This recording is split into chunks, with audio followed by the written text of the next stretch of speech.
Hi, I'm Zane Scott. I am a programs manager at Hilltop Artists, and I am born and raised in Tacoma, Washington. I'm Katie.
He'll add an additional rod to the other side of the piece. That transfer rod will allow it to cool down a bit after we place it on.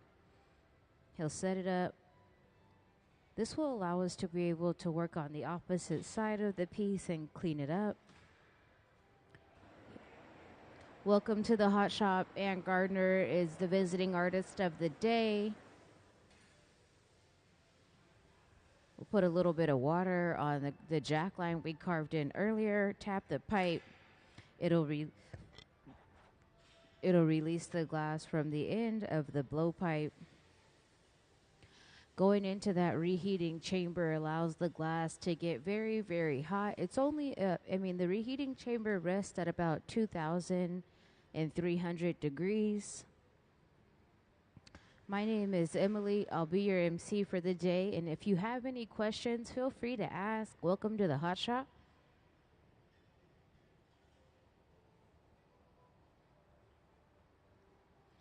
The guest artist of the day is Ann Gardner. She's here using the Hot Shop team to create these pieces you see hanging here in the Hot Shop.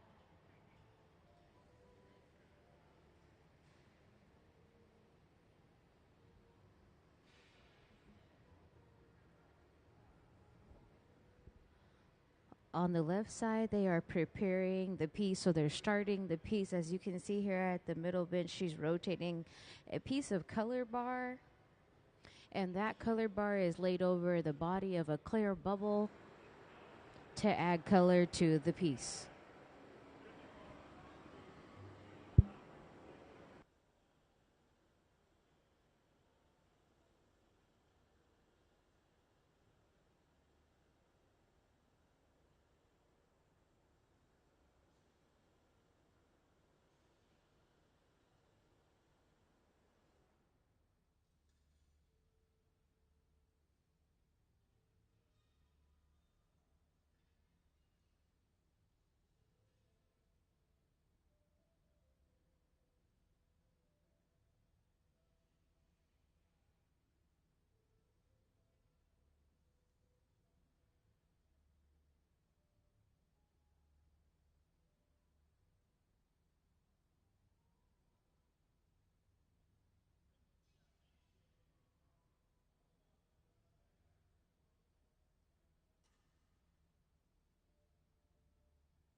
To be able to get the piece to scale as the same size as the one in the middle of the hot shop, it starts here by adding color, gathering glass multiple times out of the furnace. That furnace is the silver tank there with the door on it.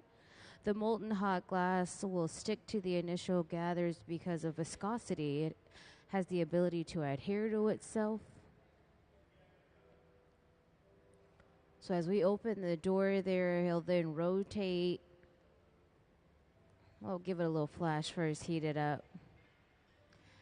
He'll rotate in the furnace to gather another bit of glass on top of the bubble. The furnace is powered by natural gas and forced air. It runs 24 hours a day, 7 days a week. And it can hold up to 1,000 pounds of molten glass. And it rests at 2,100 degrees.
She's adding a little bit of air inside of the piece where it's nice and orange. So that tool there, she's blowing into it.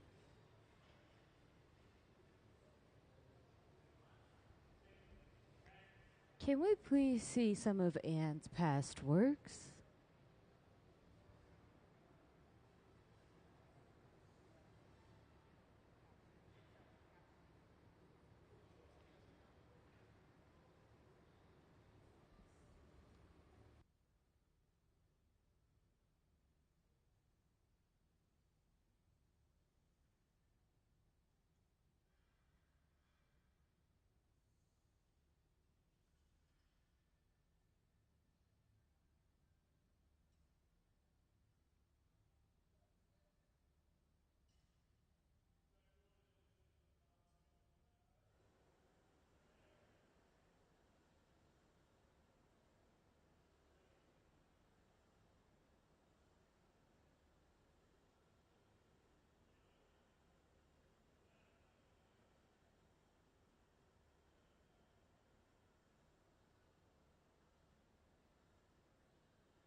It's important that they flash the in portion of the piece there towards the pipe. That part goes into the reheating chamber last and it comes out first. And so he's just giving it a nice flash. We're also preparing this area to get the glass super hot so we can lay water on the glass to help release it from the pipe.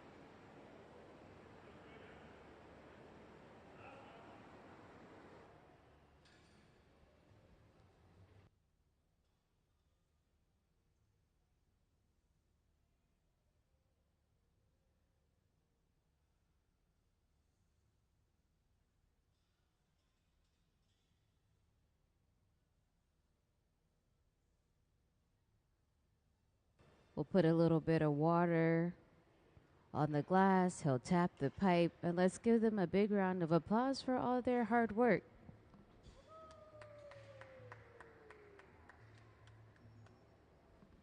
It'll go into the annealing oven where it'll rest overnight to prevent any sort of thermal shock.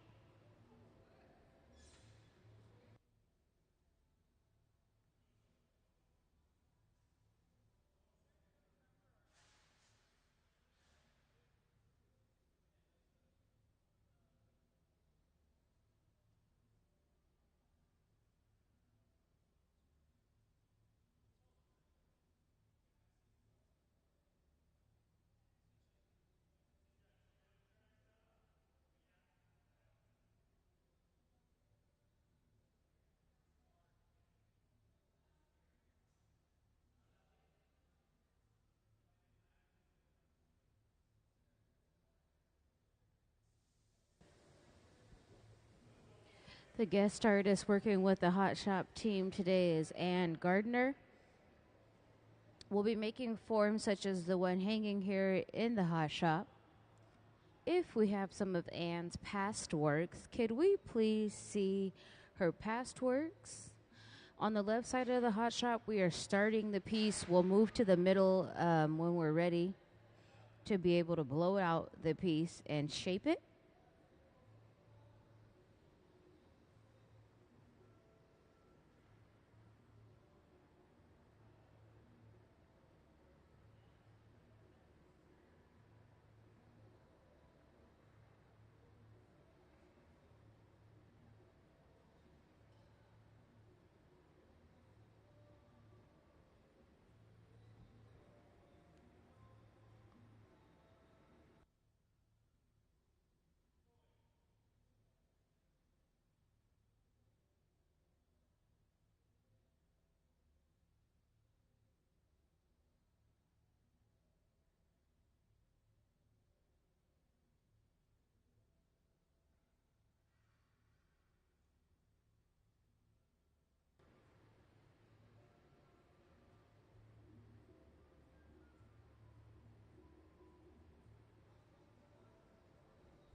He'll dip into the furnace. As he dips into the furnace, he'll rotate that gather of glass there to add more glass to the surface.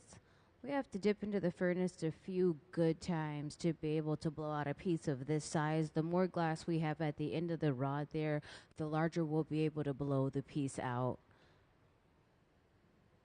It looks like it's orange, and that's just because the furnace rests at about 2,100 degrees. So the glass is really hot.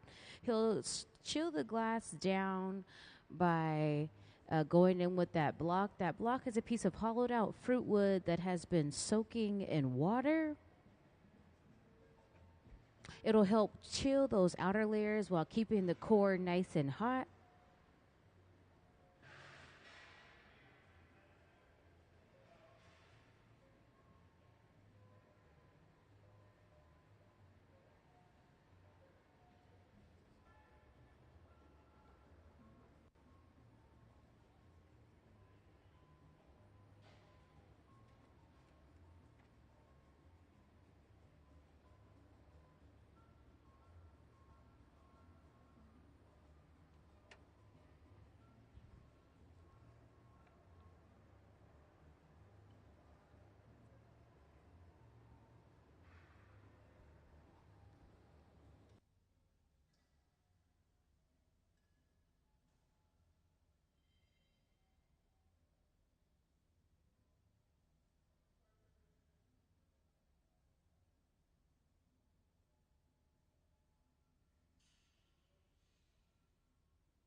We have a couple of events going on in the community this week here at Museum of Glass as well as here at the museum. So every third Thursday, we're free to the public from 5 to 7.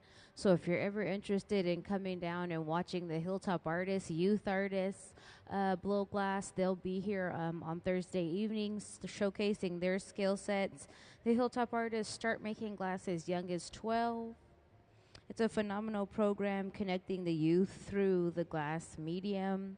And then on Saturday, the July 19th, we will be at the Lakewood Summerfest with flame working demonstrations happening from 11 to 6 p.m. And then we will also be out at Lumen Field for the Seattle Art Fair the 17th through the 20th. So be sure to check out Museum of Glass when in the community.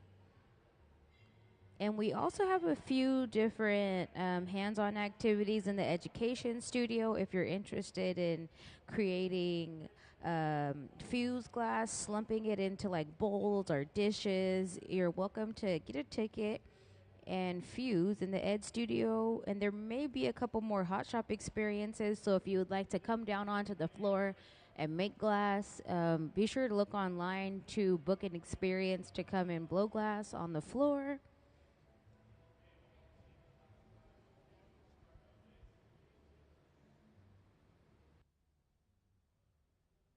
So as we continue to gather and that massive glass grows as well as the block does too, so the block changes in size to be able to help cool down those outer layers and shape the glass. That block is a piece of hollowed out fruit wood that has been soaking in water. It looks black because it's been charred by the heat, of course, but it's just wood.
He'll blow into the end of the pipe there to continue to expand the bubble, and he'll shape the glass with the papers. The papers are just folded up newspaper that have been soaked in water. We'll blow this bubble out to be the size of the piece hanging here in the hot shop. It only looks orange because it's very, very hot, but as it cools down, you'll be able to see what it'll look like closer to when it's all the way cooled down.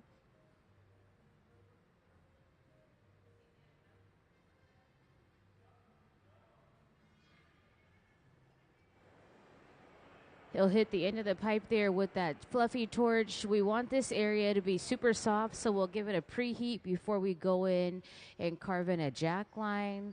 This is how we will remove the glass from the pipe at a different point in the process.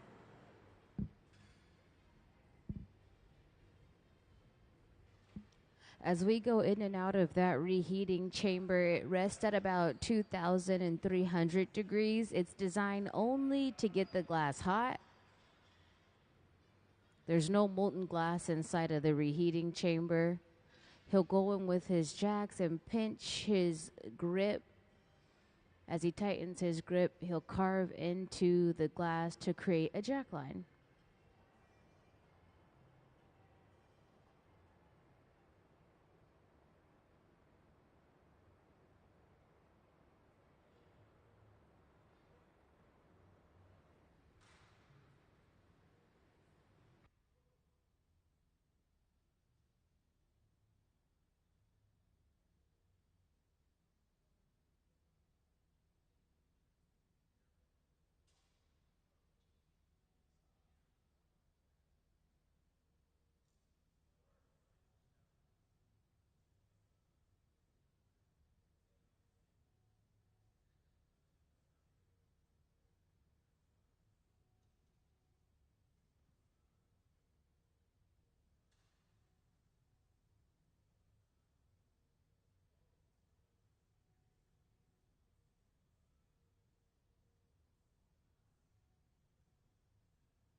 He'll follow his arm with those paddles to help shield his arm. That piece has grown so much and it's above 2,000 degrees. And so you can't feel that radiating energy, thermal energy that's coming off of the piece.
This area of the piece goes into the reheating chamber last and it comes out first. So that's why we'll give it a flash with the fluffy torch.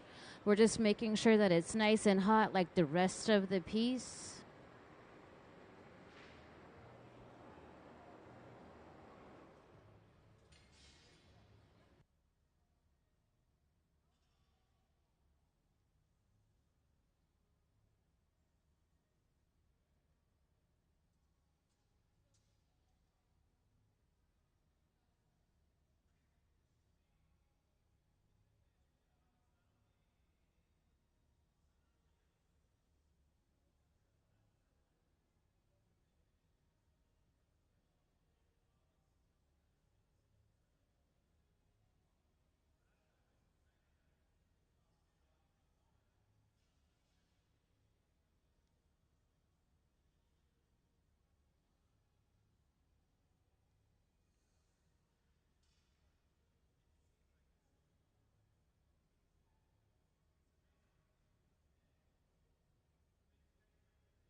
For all my youth visitors today, if you guys have any interest in designing glass and making glass like they do here in the hot shop, be sure to look at the Kids Design Glass Program application on the table in the Grand Hall. This is for youth 12 and under. And if you deal an illustration and submit the application to the hot shop team, it'll be reviewed. If your piece that you created is chosen, you will get a call from the hot shop, and if one item will be made to be kept in our permanent collection to go on rotation, and then one item will be made for you to take home.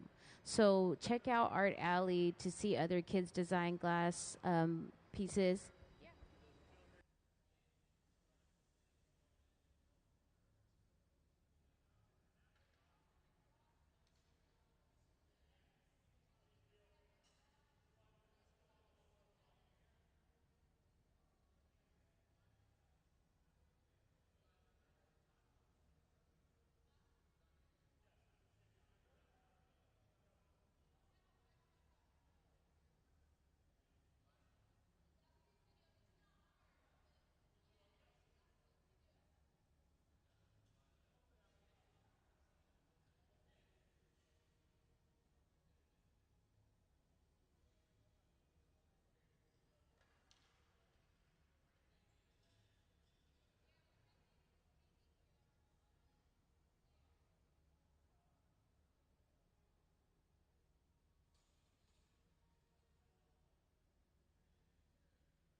So he'll heat that tungsten rod to be able to drill a hole through the glass so it can hang at a different point later when it's cooled down.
Now that we've transferred the piece from the initial blowpipe, we'll clean up the opposite side. When the glass looks very, very orange, that reads that it's very soft and malleable, so we can manipulate the shape.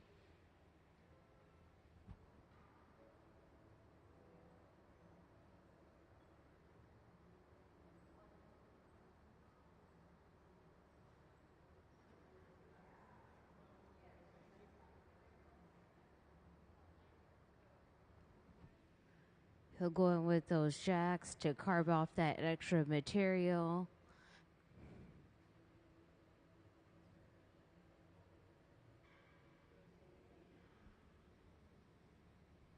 Our guest artist for the day is Ann Gardner.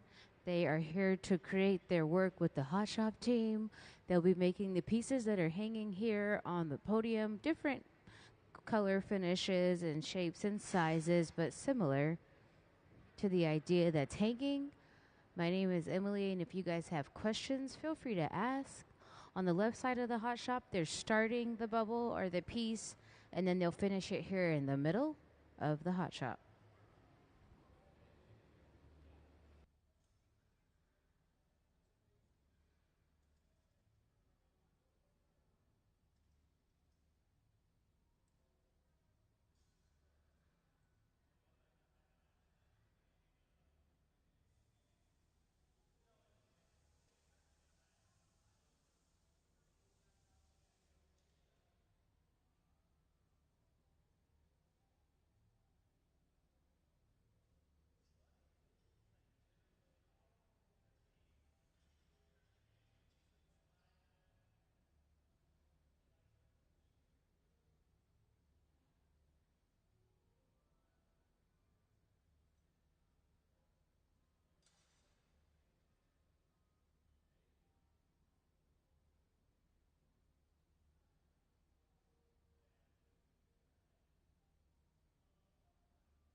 As we go in and out of the reheating chambers in front of the bench, there's only heat inside of these reheating chambers. There's no molten glass. But if you look at Trent, he's dipping into the furnace.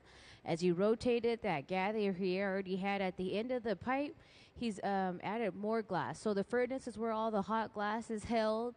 The furnace rests at about 2,100 degrees. And it holds up to about 1,000 pounds of molten glass. So they're preparing the bubble to be blown out here, to similar to the piece here at the middle bench. Sarah's adding a little puff of air into the glass there with the soffietta. And then on the left side of the hot shop, when it came out, you could see it was very orange. That's just because it was super hot.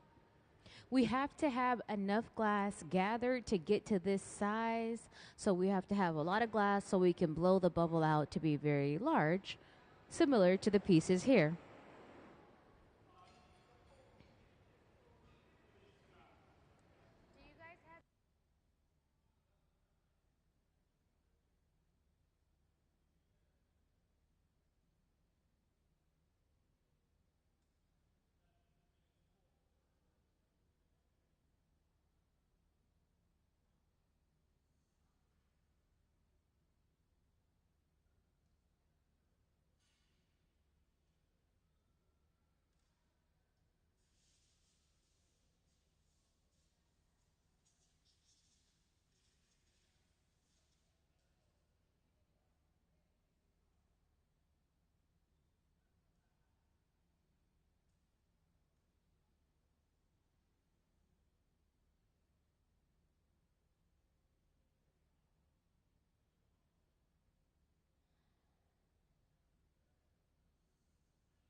So we'll give it a couple more flashes before we're ready to knock it off the pipe. Sarah will get dressed to protect herself from getting burned when she catches this piece off the pipe. Those Kevlar gloves will protect her skin from physically being burned, but she can still feel the heat radiating through the materials. We'll get this portion of the pipe nice and hot. So when we're ready to add water to that connection, it'll settle it. Thermal shock will set in. We'll tap the pipe and it'll release the glass.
Let's give them a big round of applause for all their hard work. It'll go into the annealing oven where it'll cool down overnight to prevent any sort of thermal shock. It can't stay in the natural environment, it may crack. Let's give Sarah one more big hand also for boxing that piece up. Artists come here to get their visions achieved through glass, to work with the Hot Shop team because they withhold a lot of knowledge about the process and the materials. The team has been working here at the museum for over 20 years together, and so what you're looking at is a profound group of artists working together to achieve whatever a guest artist brings for the day. So the guest artist is Ann Gardner, working with the Hot Shop team for the day. Also within the community, we have a couple of events coming up. On the 19th, we'll be at Summerfest with flame working. So that's glass being made tabletop. So if you have any interest in flame working, be sure to seek out the mobile hot shop at Summerfest. And then if you also are interested in, if you're also interested in attending the Seattle Art Fair, we will also be there alongside Pilchuck Glass School.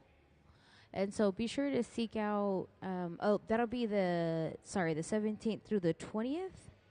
And then this third Thursday is, it is third Thursday, sorry. And every third Thursday, we're open here from 5 to 8, free to the public. And the Hilltop Artists host the night away, demonstrating their glassmaking skill sets. And the Hilltop Artists are youth artists that start as young as the age of 12. And so they'll be here with us in the hot shop.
So he's preparing a transfer rod that we'll use later on in the process. This is what we'll use to remove that bubble from the initial blowpipe. So he's just setting it up. We typically will refer to this as a puntee rod. Puntile means to bridge, and so the beginning and the end of the process. It's an Italian slang term they use in the hot shop.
She'll go into the block. The block is a piece of hollowed out fruit wood that's been soaking in water. It'll help cool down those outer layers while keeping the core nice and hot.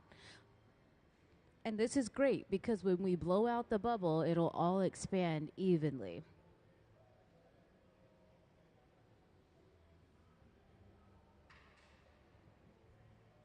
As that pipe starts to get hot, we'll go over to the pipe cooler so we're able to grip it a little bit more towards the head of the pipe so we have balance when we're moving from the bench to the reheating chamber. Stainless steel is not the best conductor of heat, so that's why they're able to use steel, but it does get warm where it continually is exposed to high temperatures.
He'll use the jacks to carve into the surface of the glass. He's carving in a jack line.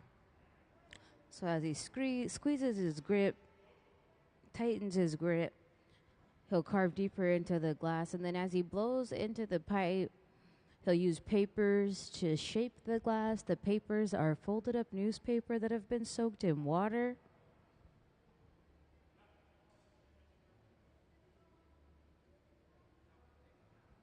He'll follow him with that paddle because the glass is radiating so much thermal energy. It's super hot. It's well above 2,000 degrees.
He'll heat the tungsten rod and drill into the glass, and so this is so we'll be able to hang it at a different point when it cools down.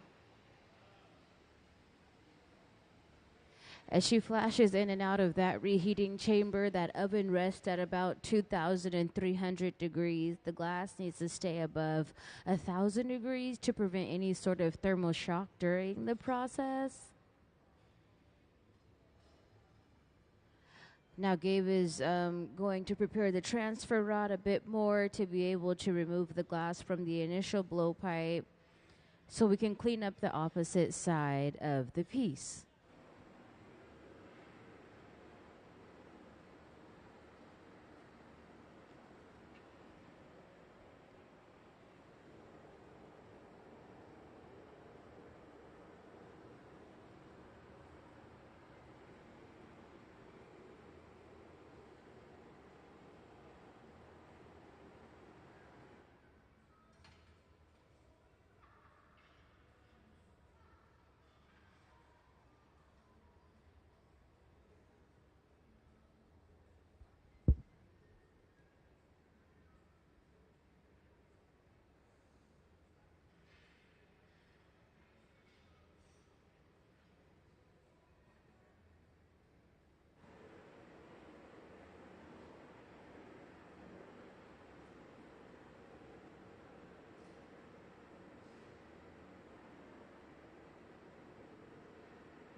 He'll attach that additional rod, and then as the glass begins to cool down right there at where it's connected, they'll add water to the back of the jack line we carved in earlier in the process. He'll put a little air on it to help it stiffen up.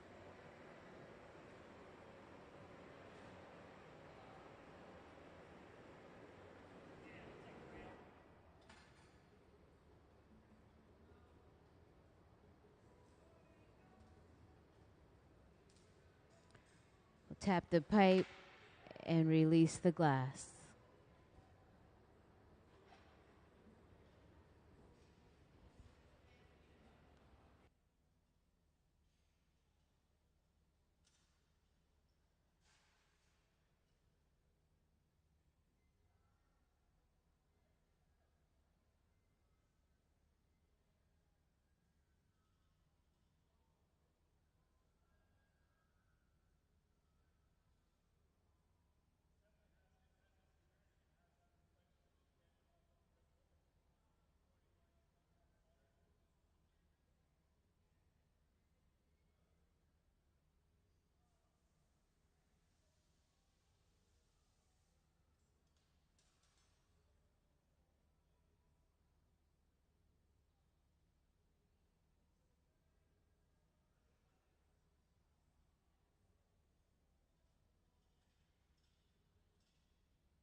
He'll He'll hit the end of the pipe, I mean, the end of the piece there with the fluffy torch to give it a nice, thorough preheat before we go into the reheating chamber. We want this area to get super duper soft, super hot.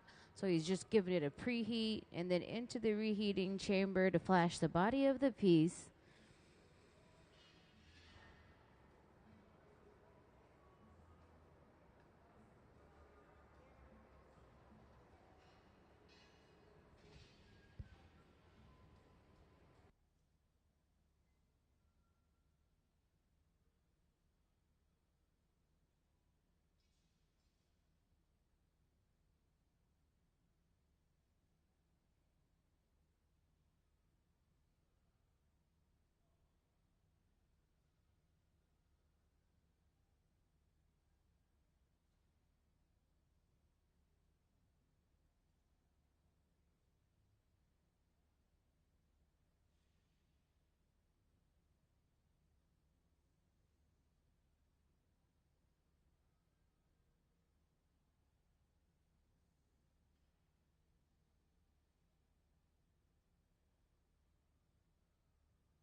He'll go on with his shears and eliminate the extra material.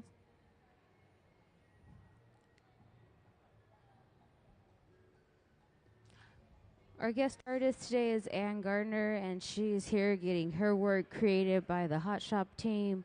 As you can see, there's one final piece hanging it here in the Hot Shop.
As you can see, we're gathering more glass from the furnace around the glass that's already at the end of the rod there. This is how the piece starts, and then in the middle, this is how the piece finishes. And so we have to have enough glass gathered to start the piece to be able to blow it out to that size. So we have to have a lot of glass. So as they start the piece on the left side of the hot shop, you'll be able to see how we got to this size.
She'll blow a little air into the shoulders of the piece.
They'll give a flash to the bottom of the piece there, or the whole piece actually, before they're able to knock it off the pipe. They'll give it the entire thing a good flash, and then we'll put it into the annealing oven where it'll rest overnight.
Put a little bit of water on the connection point there on the back of the pipe.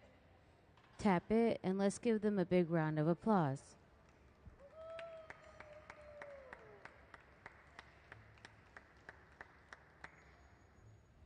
It will go into the annealing oven where it'll cool down overnight. We can't just leave it here in the hot shop because it will crack if it's not annealed back down to room temperature.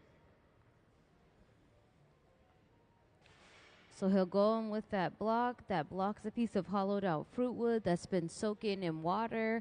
We use the block to chill the outer layers and it also helps keep the core hot. So when we blow into the pipe, it all expands evenly.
So he'll dip into the furnace to gather more glass around the end of his rod there. We need a lot of glass to be able to blow a piece out to about the size that's hanging here in the hot shop. That furnace there rests at about 2,100 degrees, and it can hold up to 2,100 pounds of glass. I'm sorry, it can hold up to 1,000 pounds of glass. Sorry, it rests at 2,100 degrees. So he'll go in with the block to cool down the glass that we just gathered. We want those walls to be even and chilled. So when we blow into the glass, it'll expand evenly.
So he's blowing into the end of the pipe there to expand the bubble. We're going to give it a little flash with the fluffy torch at the end there so we can get it nice and hot. He'll heat up his jacks. We'll carve into the glass in a moment to create a jack line. This is a line of tension. It helps move the bubble away from the end of the pipe.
So as he carves into the glass, he'll create a jack line.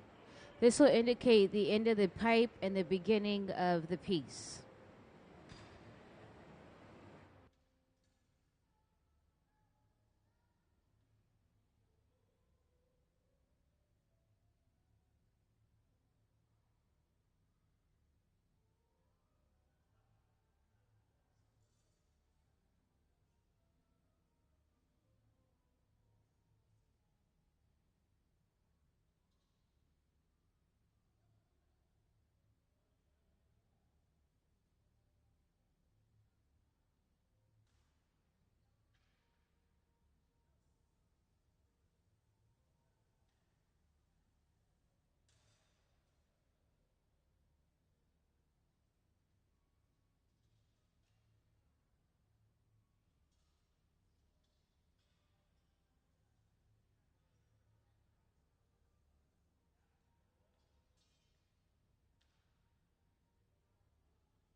He'll use his papers to help shape the glass. The papers are folded up newspaper that have been soaked in water. He's shielding him with those paddles because the thermal energy radiating from this piece is super hot. I'm sure it's above 2,000 degrees. It's large and it's super duper hot. Every third Thursday here at the Museum of Glass, which will be this week, the Hilltop Artists, youth artists, come and work and showcase their skill sets. So from 5 to 8, we're open free to the public here at Museum of Glass. So if you're ever interested in watching the Hilltop Artists, youth artists demonstrate their skill set, come on back to the museum and hang out with us here. And then July 19th, we'll have flame working at Lakewood Summerfest, which is tabletop glass bead making, sculptural items also. So if you're interested in watching glass bead made tabletop on a torch, be sure to find Museum of Glass tent. And then July 17th through the 20th, we will also be at Seattle Art Fair alongside Pilchuck Glass School.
We'll attach the transfer rod to be able to take the piece from the pipe we started on and clean up the opposite side.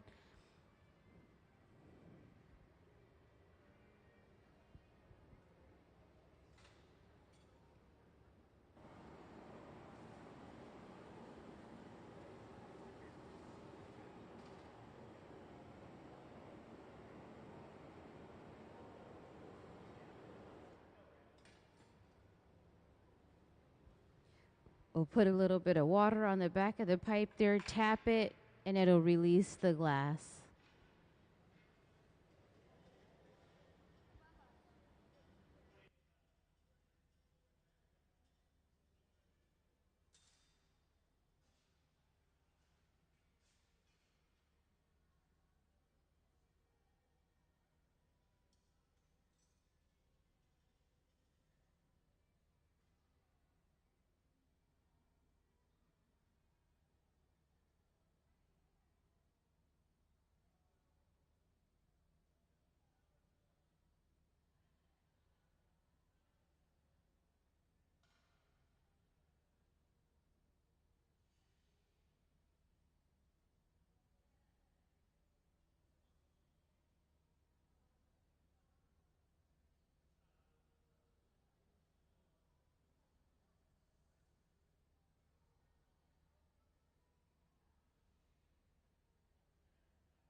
He's slowly tweezing out the glass so he can go in with his shears and cut off the extra material.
On the left side of the hot shop here, we're starting the piece that will be blown out into the size of the piece here in the middle of the hot shop.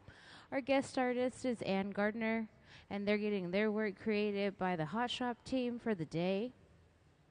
She'll go in with the puffer tool to blow into the glass. We just want to expand it a bit.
She's flashing the end of the rod there because this portion goes into the reheating chamber last and it comes out first.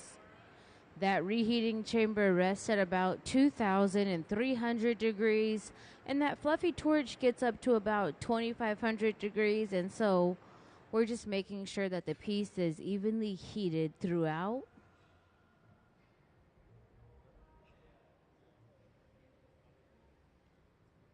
That reheating chamber is powered by natural gas and forced air, and it's only used to reheat the glass. There's no molten hot glass inside of the reheating chamber.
We'll add water to the end of the pipe there.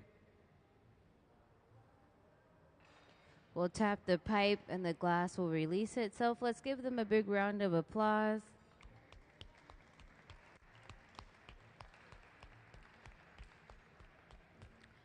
And then into the annealing oven, it'll rest overnight to prevent any sort of thermal shock. We can't just leave it in the hot shop because eventually it will crack. As those inner layers are nice and hot, those outer layers are cooler, and so when they meet, they will crack if they're not able to be properly brought back down to room temperature. On the left side of the hot shop, we've continued to gather glass and gather glass. When we've gathered enough glass, we'll move to the middle bench and blow it out again. Our guest artist today is Ann Gardner, and we are going to continue to make items similar to this one hanging here in the hot shop. If you guys have questions, my name is Emily. I'll be happy to answer your questions.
If we have any of Anne's past works, can we see some of her past works?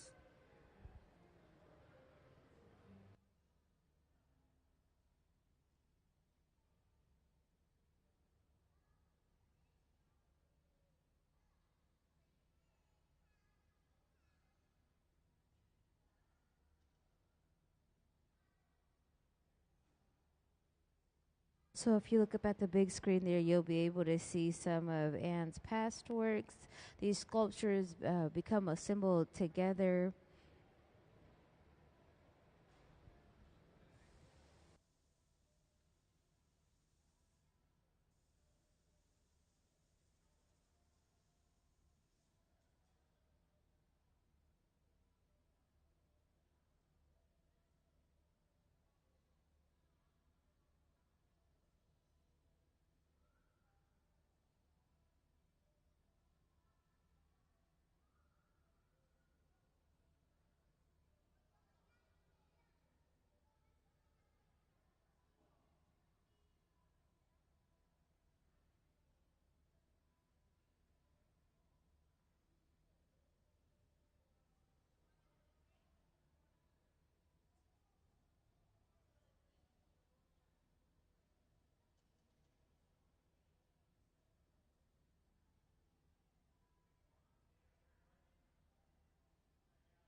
So as we continue to dip into those furnaces, the steel will get a little bit warm to touch. So she'll take it over to the pipe cooler to cool the pipe down.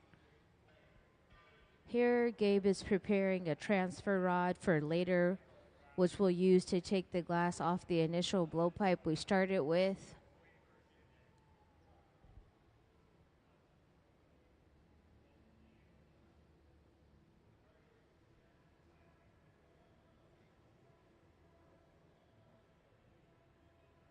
We'll give the body of the piece a flash. We're going to blow this out to be the size of the one here hanging on the podium or similar.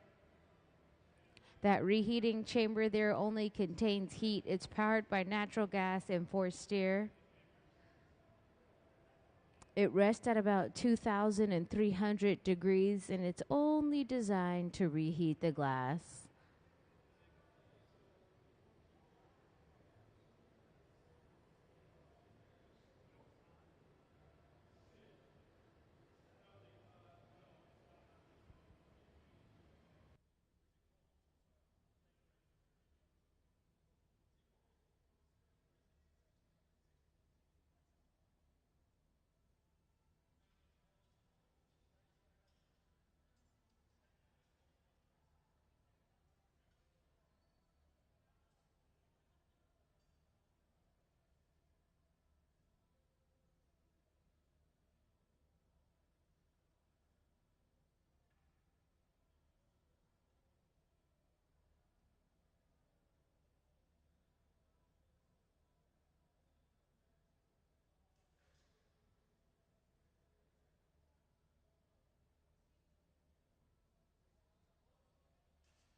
So he'll shape the glass with the papers. The papers are just folded up newspaper that have been soaking in water.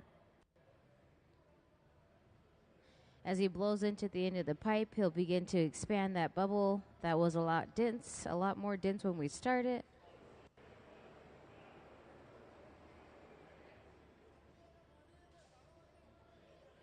Welcome to the hot shop. Our guest artist for the day is Ann Gardner. We're creating the items that's hanging on in the middle of the hot shop. How you guys doing?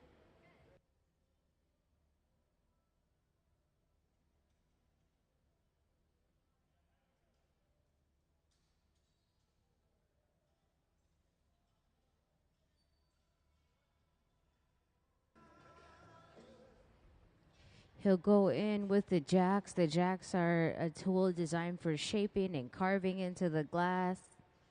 As we carve in this jack line, it'll help move the bubble away from the end of the pipe. It also indicates the bottom of the pipe and the beginning of the piece.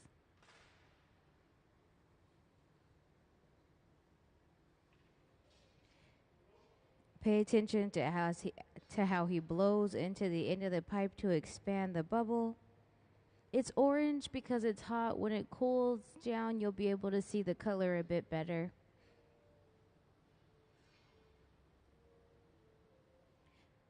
He's using that paddle to protect his arm because it's radiating so much thermal energy. It's super duper hot, well above probably 2,000 degrees.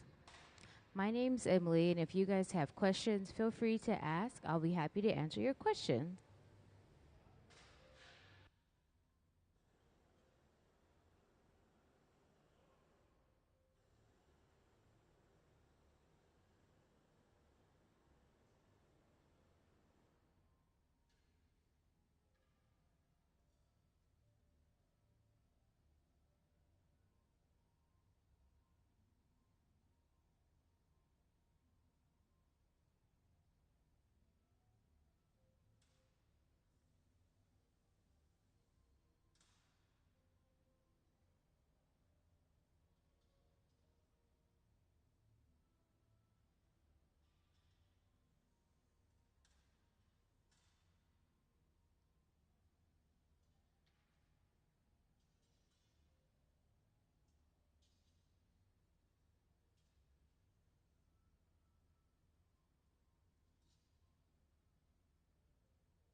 Can we please see some of Anne's past works?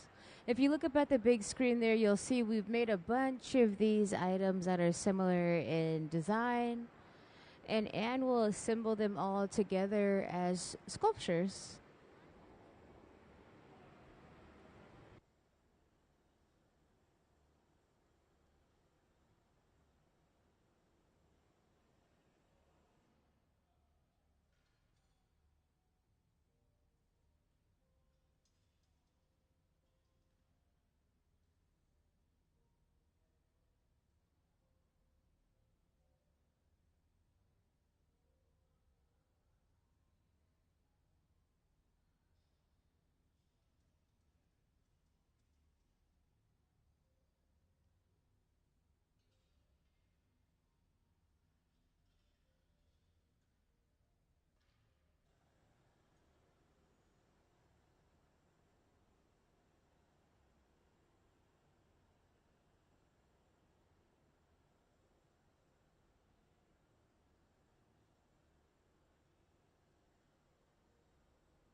He'll dip into the furnace to enhance the transfer rod that he already pre-made. So if you look there, as he rotates, he'll come out. It'll be super duper orange.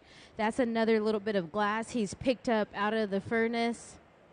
So what he's doing is he will be creating a transfer rod to be able to take this glass off of the initial blowpipe and clean up the opposite side.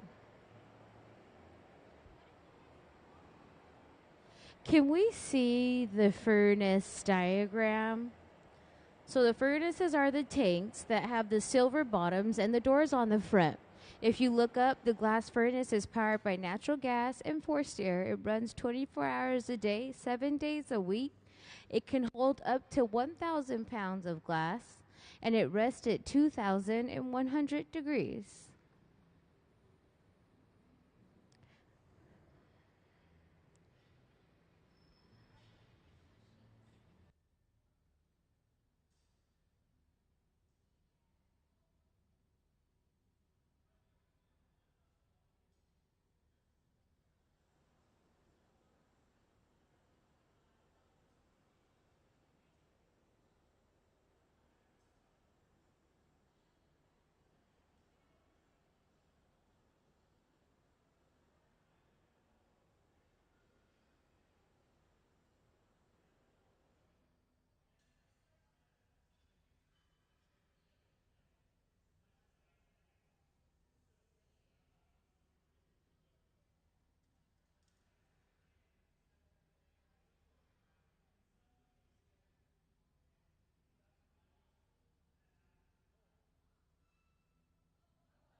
We'll attach the transfer rod, give it a moment to cool down. So cool down means it'll get stiffer and stiffer. We want it to be nice and stiff. So when we knock this piece off of the opposite side of the pipe, it won't just kind of fall towards the ground. On the left side of the hot shop, we're adding the color to the bubble. A clear bubble with a little color on top will change the surface of the color of the glass later in the process. That's how it became this really pretty surface color. He'll put a little bit of water on the jack line that he carved in earlier. The thermal shock will set in. He'll tap the pipe and release the glass.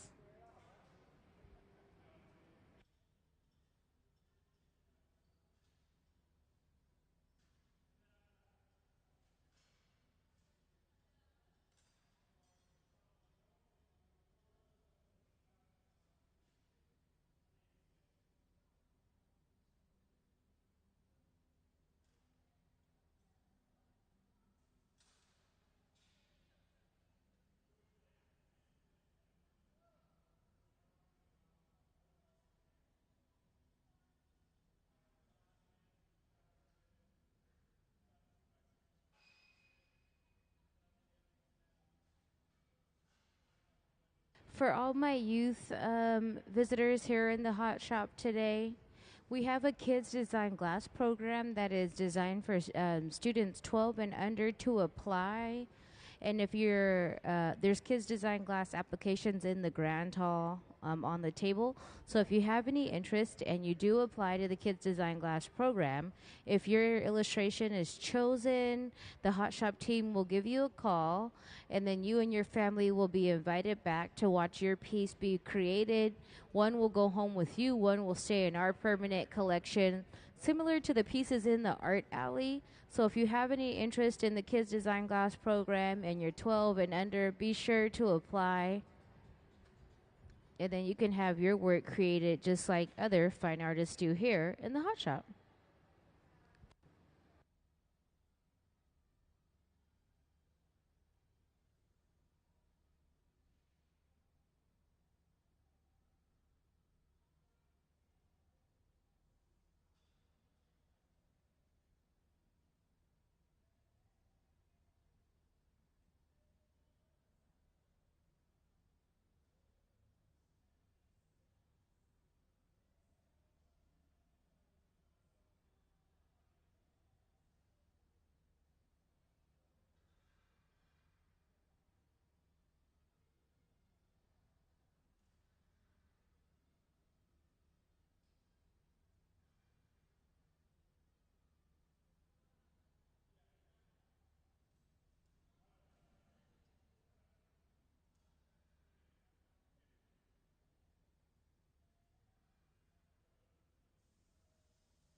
And now Sarah's prepared to catch the piece off the pipe, and then we'll put it into the annealing oven where it'll slowly cool down overnight. A little bit of water on that glass there, thermal shock will set in. Tap the pipe. Let's give them a big round of applause.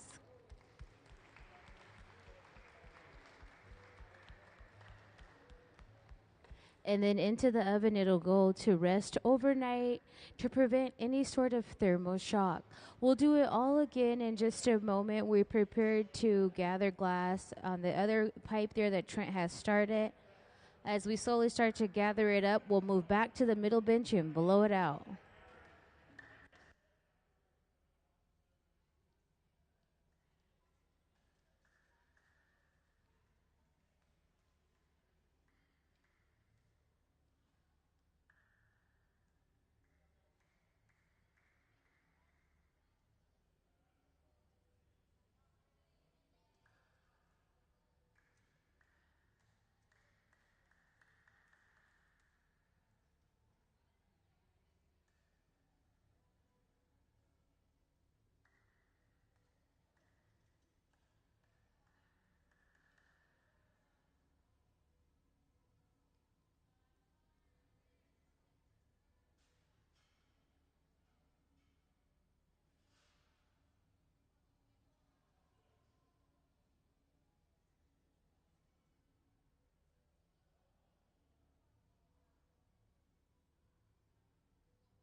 So as we slowly start the next piece, for the youth that are in the audience, can we please see the Kids Design Glass video to tell them a little bit more about the program?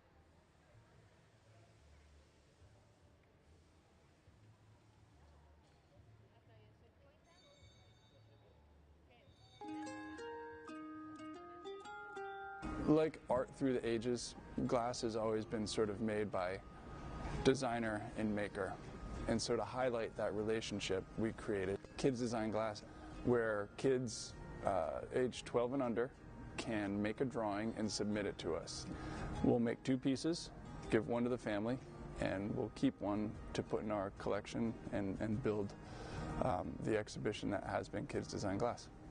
We get a huge stack of drawings, and we sift through them to pick the ones that we can make and the ones that are interesting.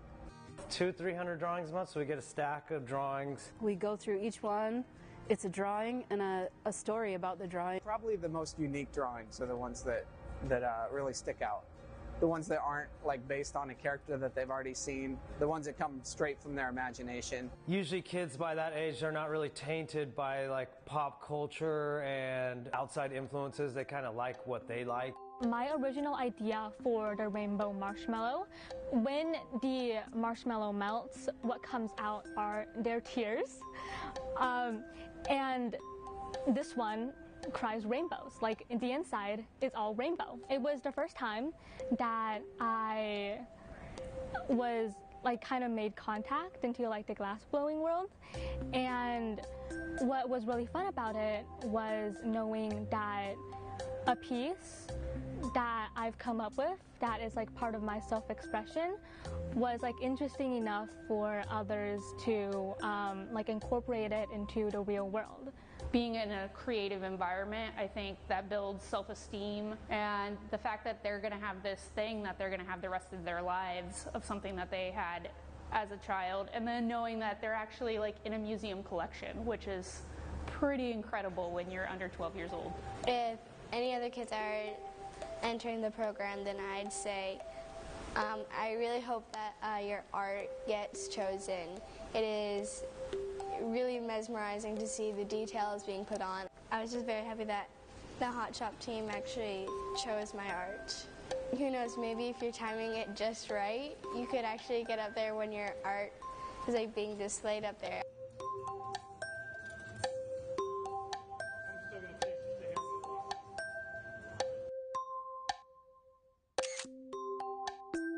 For 20 years, I've made some wild things.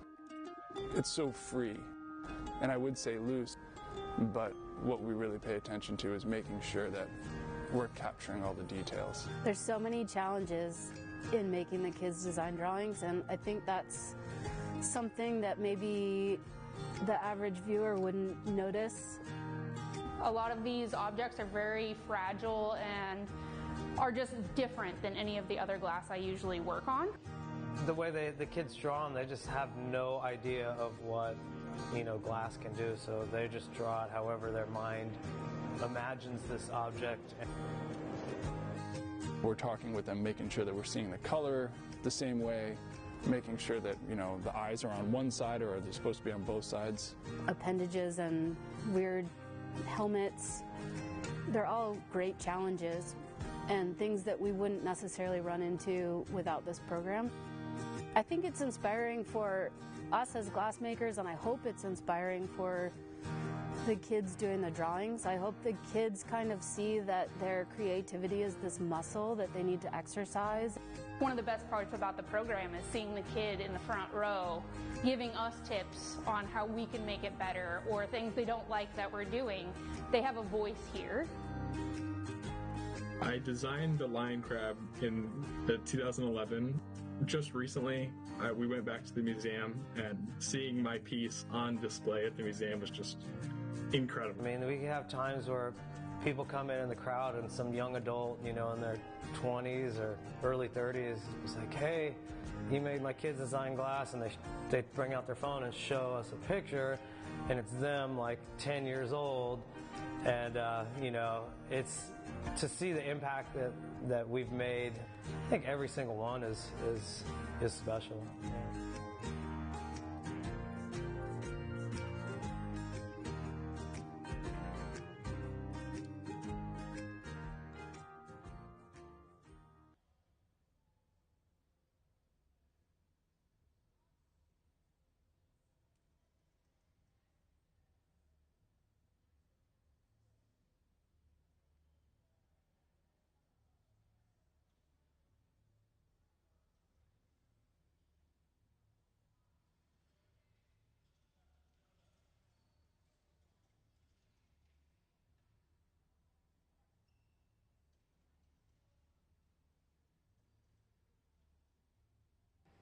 We'll go in with that block to help chill the outer layers of the glass down. The block is a piece of hollowed out fruit wood that's been soaking in water. And then naturally we'll hold the pipe up to let the glass stretch itself out. He'll go in with those papers. The papers are just folded up newspaper that have been soaked in water. He'll blow into the end of the pipe to expand the bubble.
As we go in and out of that reheating chamber, it is only designed to reheat the glass. It rests at about 2,300 degrees.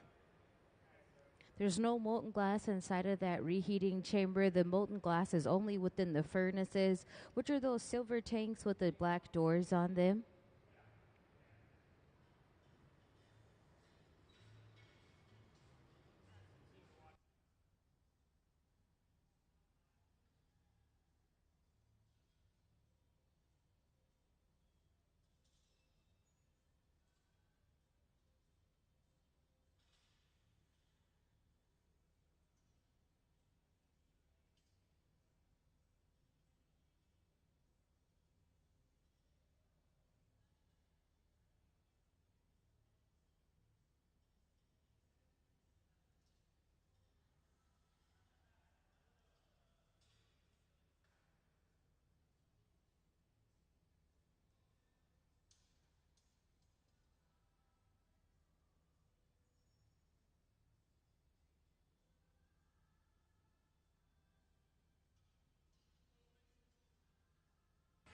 He'll go in with those papers. Those papers are folded up newspaper that have been soaked in water. It will allow him to shape the glass with his hand.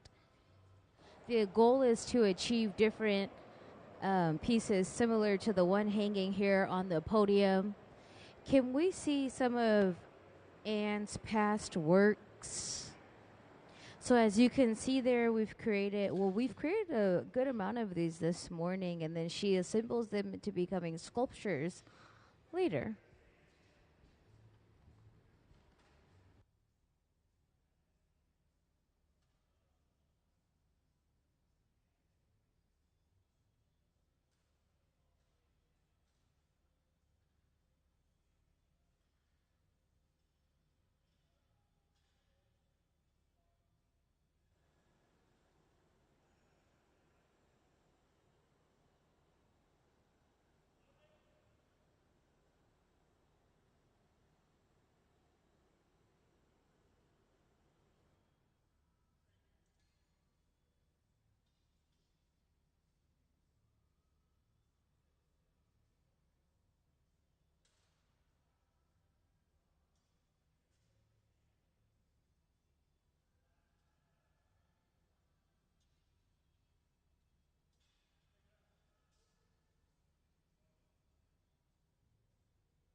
He'll heat the tungsten rod so he can create a hole in the piece so it's able to hang when it's cooled down.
Now we'll connect the transfer rod.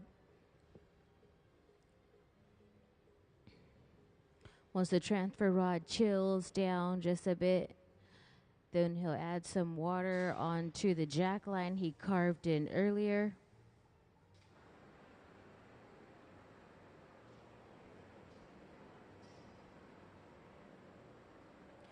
He'll torch it just to make sure it's nice and hot, so when he adds the water, thermal shock will set in. A little water on that jack line. He'll tap the pipe and release the glass.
When the glass is super duper orange, that means it's super soft, very hot, and you're able to manipulate the shape. And so we're cleaning up the side that we removed from the pipe. Often when we knock it off the pipe, it can become a bit jagged.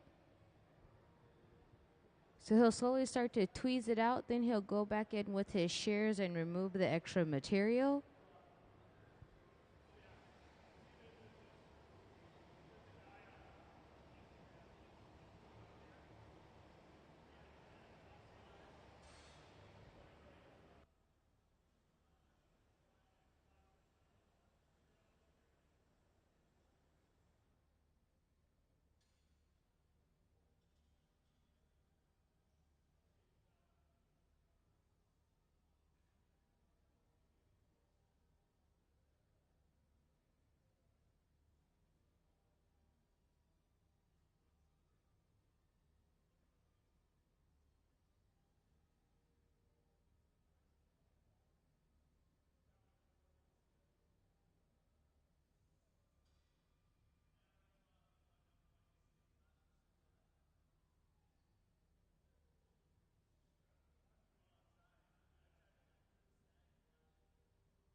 We'll give it one last flash, and then Sarah will is prepared to catch it off of the pipe, and then we're going to place it into an annealing oven where it'll slowly cool down overnight.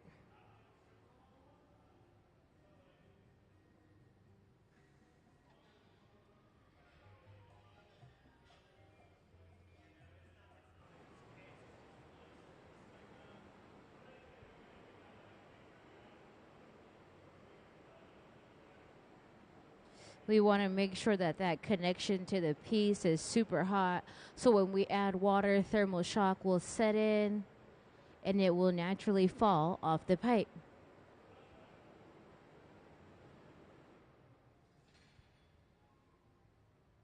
After this piece, we will take a lunch break and then we'll come back shortly to do it all again after lunch.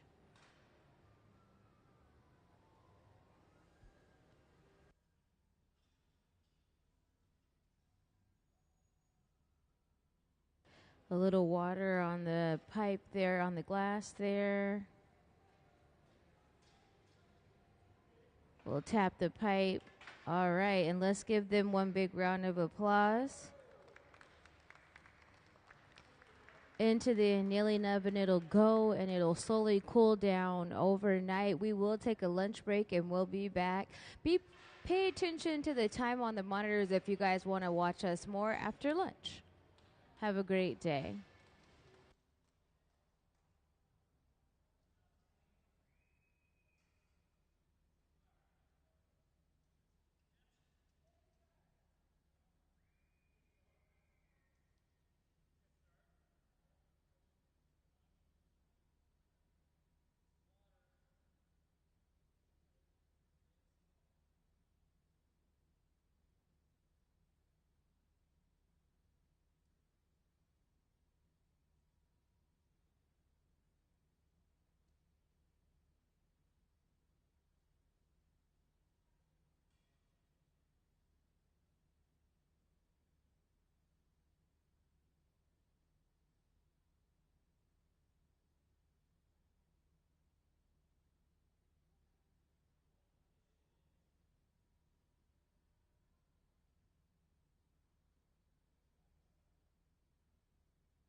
My name is Tarika Waters, and I am originally born in Richmond, Virginia, from the DMV, DC, Maryland, Virginia area. I am making a windshield for my rocket ship. So I have a solo exhibition coming up at the Seattle Art Museum.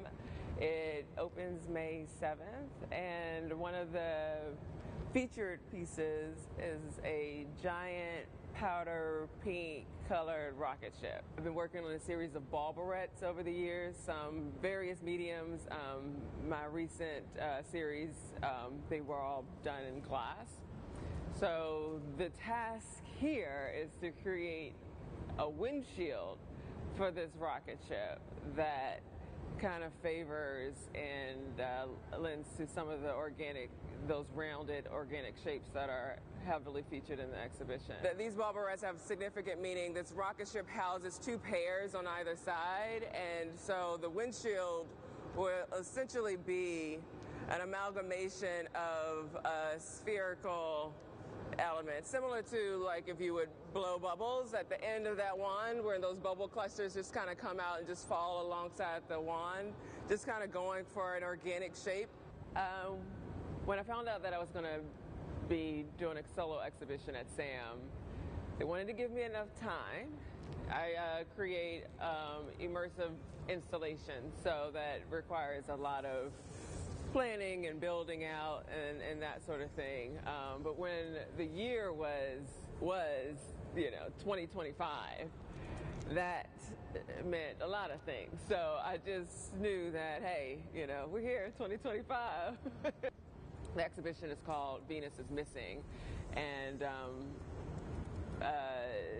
it's rooted back in my early childhood days in Richmond, Virginia, and it's focused on a specific time.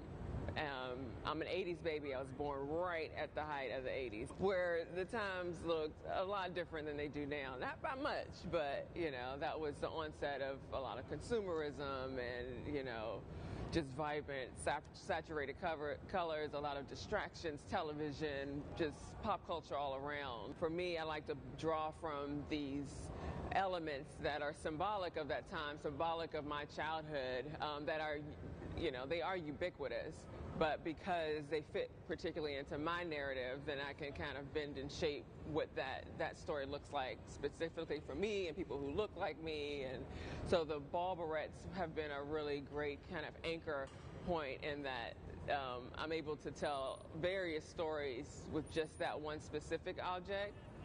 And thinking about my 6-year-old self sitting on the carpet, we only had 3 channels. We couldn't afford cable. That was fancy. People don't even know what I'm talking about when I talk about cable.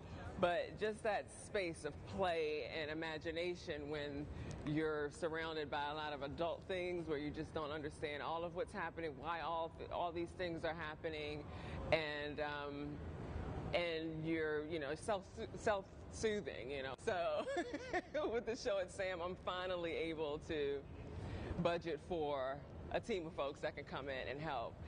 When this residency came up, this was like, this is perfect, because I can then have that extension of the series that I was working with at my solo exhibition a couple of years ago that featured those glass ball barrettes at the Museum of Museums, and then kind of keep that story going. I think after SAM, this might put the cap on the ball barrette series. Like, I'm just trying to complete this circle, no pun intended. Everything is, I feel like Sesame Street, brought to you by a circle. Yeah. My name is Corey Pemberton, and I'm from Los Angeles, California. I'm a painter and a glass blower. I dabble in textiles, and I run a nonprofit. This week at the Museum of Glass, I am working to translate some quilt patterns that I've been studying into glass Marini patterns, making some intricate sort of tiles that will eventually adorn the surface of some vessels. This whole interest started when I was gifted a book called Sweetgrass by Sonia Clark, who was the department head at Virginia Commonwealth University, where I was going to school, and it was about those sweetgrass baskets. She knew that I was looking at them and was vaguely interested, and that act of her giving me that book or turning me on to that text felt in a way like I was being given permission to investigate my African roots. And I am of mixed race, and so sometimes I felt a little bit like it wasn't my place to investigate that sort of work or those sorts of interests in my work. And ever since then, I've had this interest in celebrating the makers who came before me in my lineage, potentially, and sort of inventing a history. The one pattern that we've been focusing on a lot the last few days is the log cabin quilt block. So on the Underground Railroad, there was this block that if you saw it on a quilt that was, say, hanging from a clothesline or on the outside of a barn or a home, you knew that that was a place that would be safe for you to stop and rest on your journey to freedom. And so I'm looking at that particular pattern and seeing how many different variations I can get by switching up the colors and the rotation of the Marini tiles. I also have a painting practice, so I do a lot of portraits and interiors of people who have historically not been included in the conversation in galleries and museums in terms of historical portraiture, people whose bodies fall outside of that, and who are typically depicted in moments of trauma or being extraordinary. I try to show people just existing. It's just been a really amazing opportunity already. We're only halfway through, and you know, I knew it would be special to have this amazing team here at the museum work on my designs, but there's all these little things I didn't anticipate, like how the work and the designs would develop with the minds of all of these craftspeople. You know, they're not just technicians, they all have their own background in art and in craft that is informing the stuff that we're making this week. And so yeah, I'm gonna leave with a lot to mull over and expand upon, so I'm really excited about that. I've got a lot of things sort of on the horizon. One particular opportunity that I'm really excited about is an exhibition at the Mint Museum in Charlotte, North Carolina. I'm also doing a lot of work through the nonprofit Crafting the Future that I co-founded and am the director of. We have an event series called Better Together. The last time I was on this hot shop floor was for the closing demonstration for the Tacoma Glass Art Society conference. We've got one coming up at the end of this month, actually, at the Pittsburgh Glass Center. So getting ready for that, really excited. We'll have a team of black and brown craftspeople coming from across the country to celebrate one another and invite the public in to learn about glassmaking through our lens. So those are a couple things that I'm really excited about.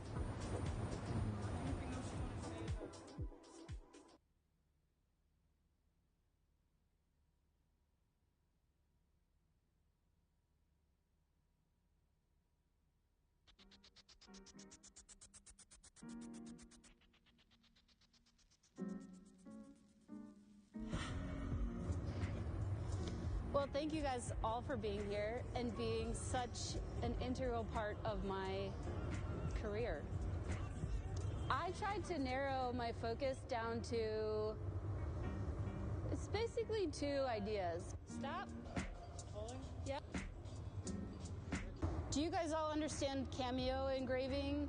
So I'm cutting through layers of color to make an image. The more white glass that I remove, the darker the shading. It's a black cylinder with a white sheet on it, and the imagery all comes from photo booth pictures.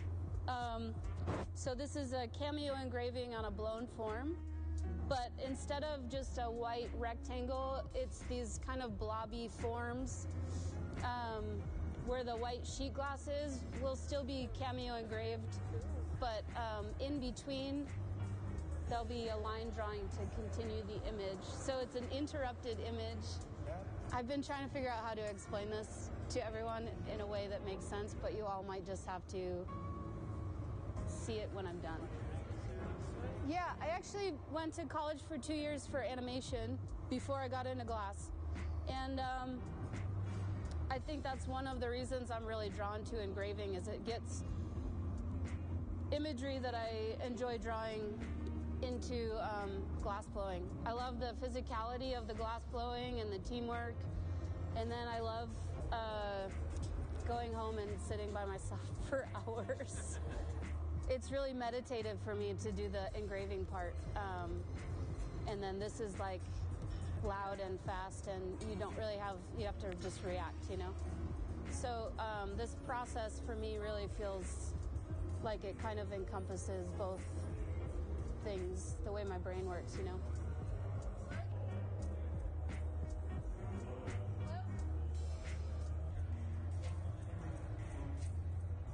A little blowing.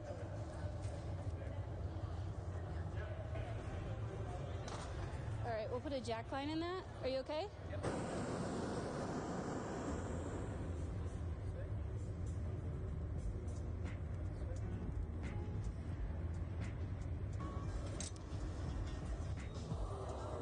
Yeah, I just want to blow it up now, Nick. Okay. How do you feel? Good. Okay. Yeah, do you want torching or anything?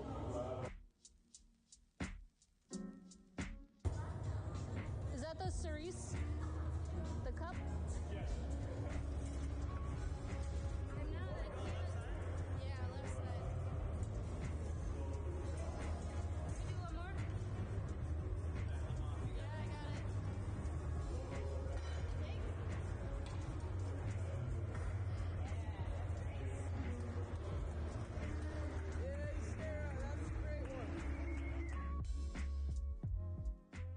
Hi, my name is Benjamin Cobb. I'm the hot shop director and one of the glass blowers here at the Museum of Glass. Originally, I'm from Newport, Rhode Island, and I've been living in Washington State for 22 years.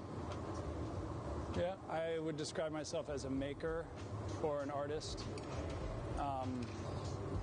I pursued glassmaking in art school as a material, and then I was always interested in the process of glass blowing, the pursuit of sort of technical excellence, sort of a lifetime learner, if you will, and a problem solver. So I like to have all these techniques sort of packed away in my brain so that as I think about what I want to make, I might be able to pull from that to realize my ideas. I spend a lot of time outdoors with my family. We spend a lot of time on the water, fishing, hiking, camping. So a lot of time to take in sort of the natural wonders, as it were, and be inspired by them. Very lucky to have Olympic Color Rods sponsor me this week, and use this time here at the Museum of Glass to experiment with those. And one of the things I've been wanting to try for a while is layering up three colors. The pieces that we were working on today it's sort of a general leaf shape with a bunch of lines in them to sort of represent sort of that visceral systems that you see in the leaf. I'm not trying to recreate those things, just inspired by it. The microcosm of things that are around you and sort of blowing them up to draw attention to those details. When I first started showing work, I made a variety of things that were sort of based on human anatomy. So I came up with this idea. I started making these forms that were sort of these abstract stomachs. They're very slick, modern-looking pieces. When I first started sort of making these, it was two colors, right? So a transparent over an opaque, and you get this hyper-saturated surface. But that would just make the interior that one opaque color, which was typically, in this case, it was blue. So I want to figure out how to add something more in there. So the interior of this thing is this bright yellow, and then there's an opaque blue, and then there's a transparent blue. That modern form is kind of stuck on a pedestal. Somebody might see it across the room and walk over to it and be like, wow, that's really cool. And they read the title card at the base of the pedestal, and you can see their sort of demeanor change when they read the word stomach. They would get like, ooh, they kind of cringed. And I don't know, that was almost more interesting to me than the actual work. I don't know if creative control is not the right word, but I have a lot of input on the creative direction of the museum, from developing the Visiting Arts program, working with curatorial closely. Having a full-time job sometimes limits your focus on your personal work. So I think over the past 22 years, this might be my third residency here. I mean, there's nothing wrong with that, but we facilitate other people's ideas. That's what we do. We facilitate other people's dreams coming true here in the hot shop. And to be able to have this 5 days to focus on my own work is awesome. It's incredible. The folks that are on the floor with me, Kristen Elliott, Gabe Feenan, Sarah Gilbert, Nick Davis, This week, also Sayuri Fukuda has come down to help. There's a few others that are coming up this weekend. I mean, it's awesome. And they're all here to help me realize my ideas. And that's so special.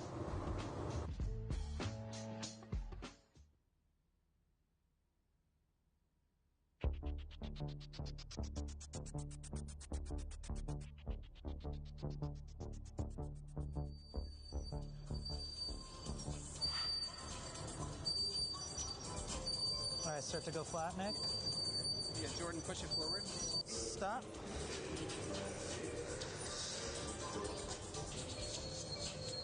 Yeah, I got a little bit of an angle there. Just give it a light one. We got to sandwich it one more time. Whew, I got to put a glove on. Oh, I said it's like punting it up on the inside.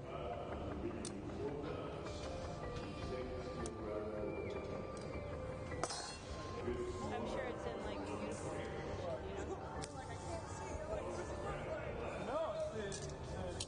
No. Yeah, so now we're going to put a punny right here, Sarah.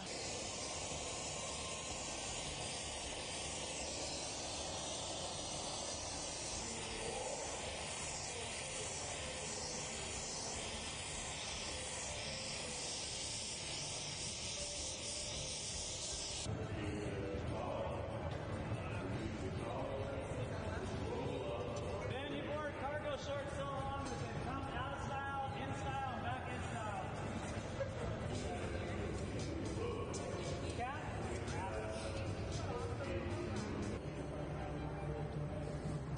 I could have kept it more.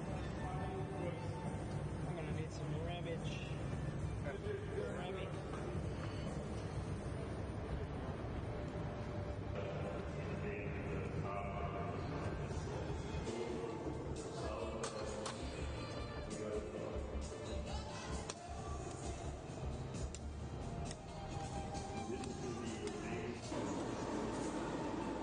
You can call me Nancy.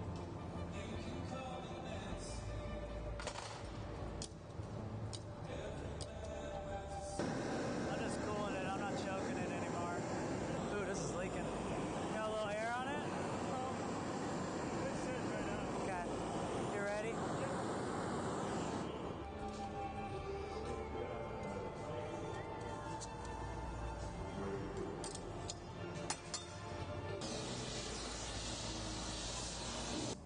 Flip.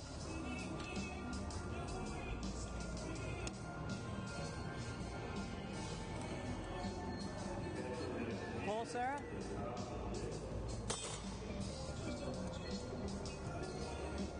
Keep pulling. Good.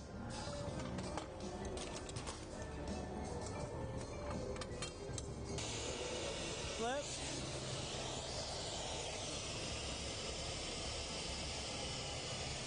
Take it. I got it. To the side. Go up again. To the side. You can go this way, Ben. Either way. Nice. Flip.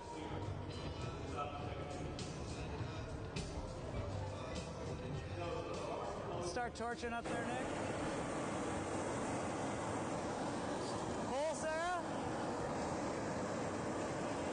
Stop. Let me get the other torch. Good. Now I'm going to get out real quick. Hui. Have me some tweezers. We'll make some small stuff tomorrow.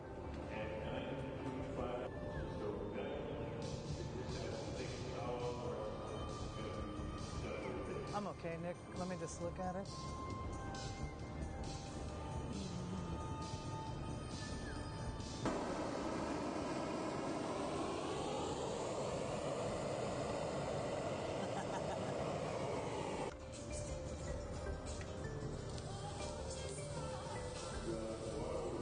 How's it coming off? You want it flat or on edge, Nick? Edge. Flip.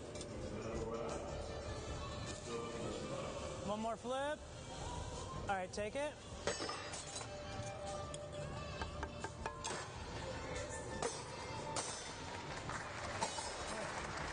Nice job, dude. Oh, I just want to watch what happens there. You got it, Nick. Perfect. That looks great. Nice job.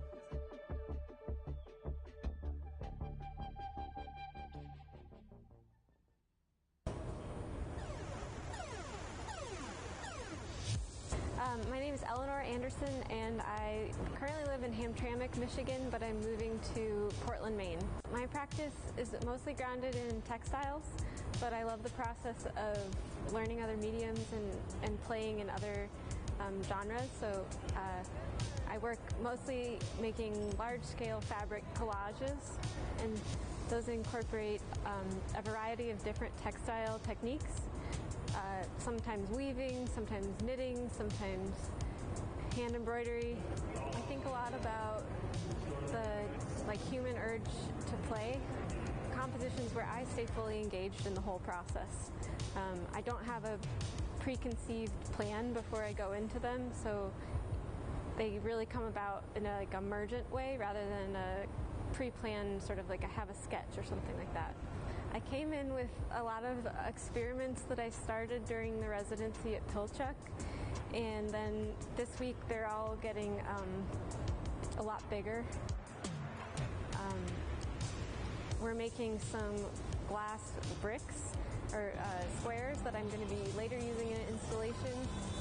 And I've also been experimenting with flame marking stringer into a knot pattern, and so these are getting applied to different vessels, like some bowls and vases. I think this afternoon we're going to do like a smushed cup, a bunch of cups that kind of like get compressed. I think they might be, maybe they'll exist on the blocks, or maybe they'll exist on a table or in constellation with other works. But I just love that. I love that they're so vibrant. I love that they stay luminous, and they can be both matte and transparent and sandblasted or shiny, and the light reflects and they glow. It's really like a collaboration between me and the material, or me and machine. I'm Cedric Mitchell. I'm a Los Angeles-based glass artist. I think, as an artist, it's just, you have to, one, believe in yourself. And then, I spent a lot of time with perpetual practice. I come from a production background. A lot of my influences come from Editorial Sotsas and the Memphis Design Group, Nickelodeon, so like childhood cartoons and like old school 90s and 80s toys that came from that era. And then also playground equipment, incorporate bright and vibrant colors, and with a mixture of like these black and white stripes and these crazy like busy patterns. Glass was like a wide open lane. Like when I first started blowing glass, just doing research on like famous black glass artists and realizing that there weren't very many of those people. So like my search results generated like Deborah Moore, Thurman Statham, and Shay Rhodes. Those are like my 3 reference points. And then just realizing that needs to change. So instead of like looking into them, it's just like becoming one myself. I was like, so it's like a beam. Like I usually like make these really tight, crisp forms and things like that. But I started talking about this thing called the modern funk aesthetic, and then I started looking at my stuff, my work, and it's like it's not funky enough, So like making it a little more funky, like adding like this crazy wild pattern and like some softer type shapes where it's not super crispy, and then maybe off center a little bit, and then some elements are still like straight, like it's straight here and straight here, but it's like a little funky in there. And then you're still using like those traditional techniques like Marini and Kane, and then the Encalmo technique, but like trying to make it mine. Yeah. In the background is It'll be opaque, so like opaque color. So the first thing I think type effect. And then also like planning to like how can these vessels or these patterns that I'm creating with traditional techniques also roll over into like fashion. Fashion also plays a role as me being like a former musician or a rapper. So like being highly involved in fashion and staying in tune with those things, and then Also like hip hop as well, like the graffiti art. The cheetah print came from like fashion, like back in the 90s and the 80s where that was coming about. And then also like wrestling, so like my favorite wrestlers also had like bright colors like Macho Man and then like Sting. Trying to incorporate some of those things in my work. You know, everything that we're doing is like experimentation, so we've been just like trying new ideas of like shapes and then just, you know, figuring out what the Marinis are doing. And they're like in the spaces where they're hot, where the Marini are, they create like this weird like bubbles and things. So it's a little lumpy, like a tortoise shell, which adds to the funkiness and the irregular shape. And then embracing that, you know. You spend so much time chasing mastery and making these things really nice, and then you hear people say that it's too nice. So there's no uniqueness to it, or it looks like it came from IKEA. So like switching it up and then just generating, you know, a one-time thing. You know, this will not be recreated again. So all the forms that I'm making, I don't plan on making them again.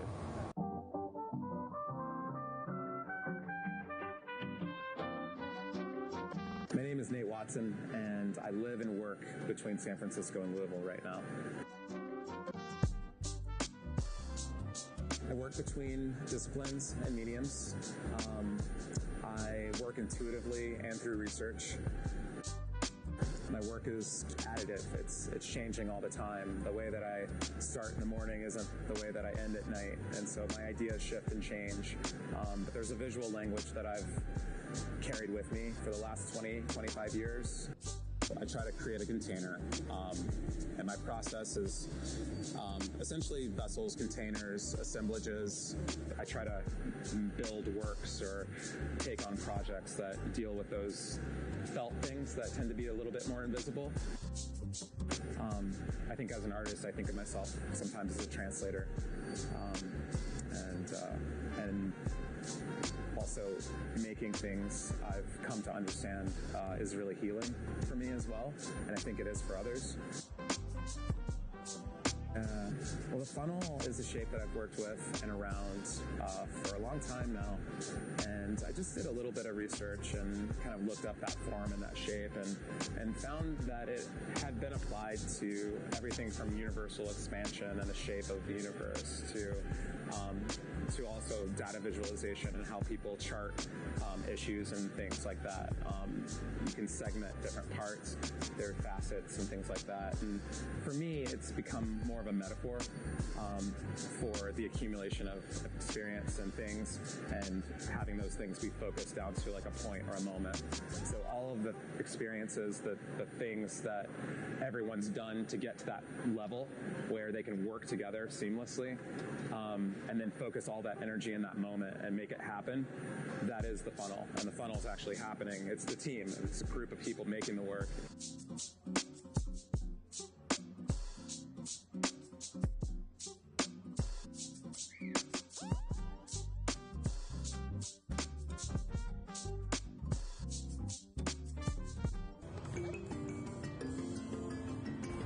My name is Victoria Amadizada Melendez. I'm from Philadelphia, Pennsylvania. I'm an artist who works with glass, and I work with the medium in multiple different ways. Right now, I primarily work with glass in the hot shop, blowing, also neon and flame working, and then I utilize or combine these ways of working with glass depending on the idea for my piece. I'm half Puerto Rican and half Persian, so I was looking at a lot of the Middle Eastern glass in Corning's collection and taking inspiration from that. And also my mother was a collector. My mom's Puerto Rican, but she was a collector of American glass and things like, we had objects like that in our home growing up. So, I'm trying to use form as this portal to storytelling and content, if that makes sense. Like today we're working on this Persian candlestick holder from the 13th century, and I want to give it like a bit of a contemporary update, like keep these ideas in our kind of cultural, our cultural consciousness or something. So I've been really inspired by these forms that are 13th century Syrian mosque lamps, and they were always very elaborately gilded and enameled and decorated. So in looking at these historic forms, I kind of wondered what my ornamentation on the surface would be and why. And so here at Museum of Glass, I'm using this stamp that looks like an eye, and for me it's referencing the idea of the evil eye, an emblem that offers the wearer protection from jealousy or ill will. I just feel like it's so meaningful to be able to sit in this bench and blow glass here at the Tacoma Museum of Glass. It's it's a big stage to be on and a huge honor, and it just feels like something I'm going to remember for the rest of my life, and something that really has brought me joy and a lot of confidence and pride in my work.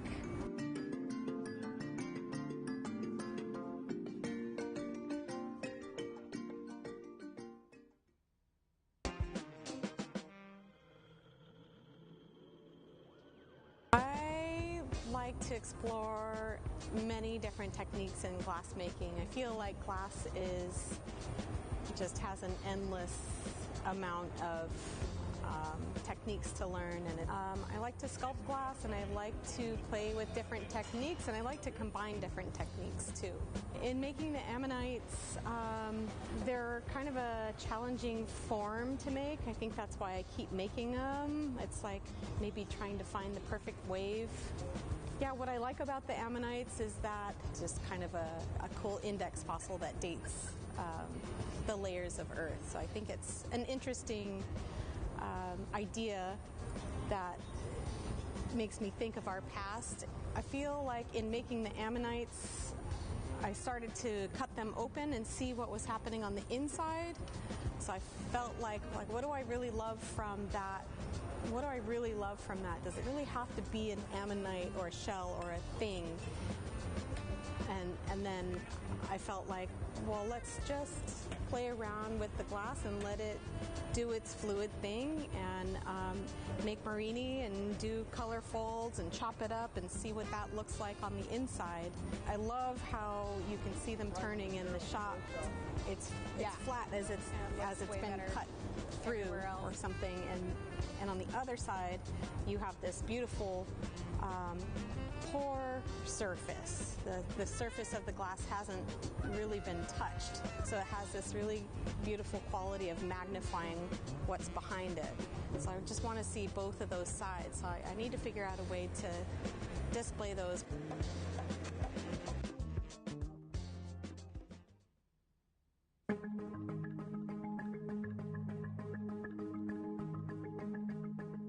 My name is Fumi Amano. I'm originally from Japan, but currently I'm living in Seattle area.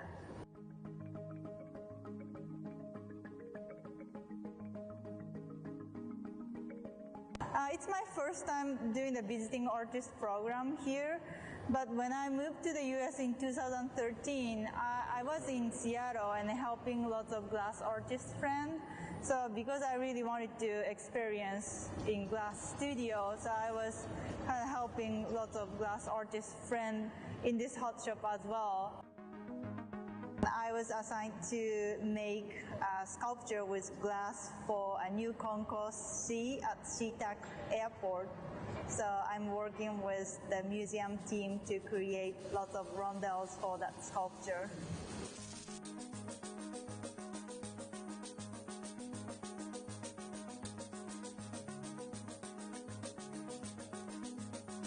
I was inspired by the nature in Pacific Northwest, especially moss. It's such a beautiful nature, so I use a lot of cans to create like a moss-looking texture on the rondelles. So it's kind of a lot of experiment in the hot shop, but I really enjoyed it.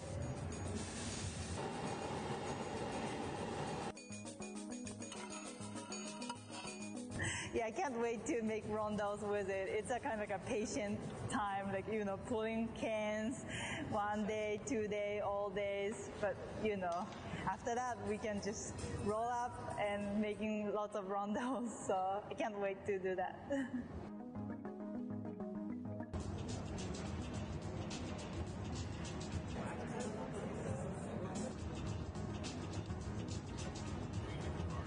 Yeah, I do use different mediums. Like I use lots of mundane objects or some like old furnitures. I use old window frames or some like bed legs or something like old recycled materials to create sculptures.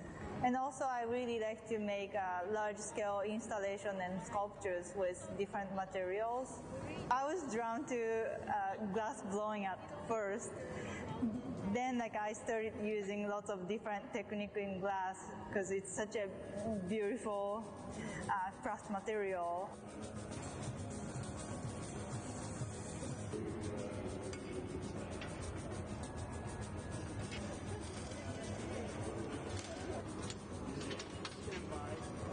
Yeah, it's so satisfying to see a really good glass artist manipulating glass so smoothly. It's so satisfying to watch. So, yeah.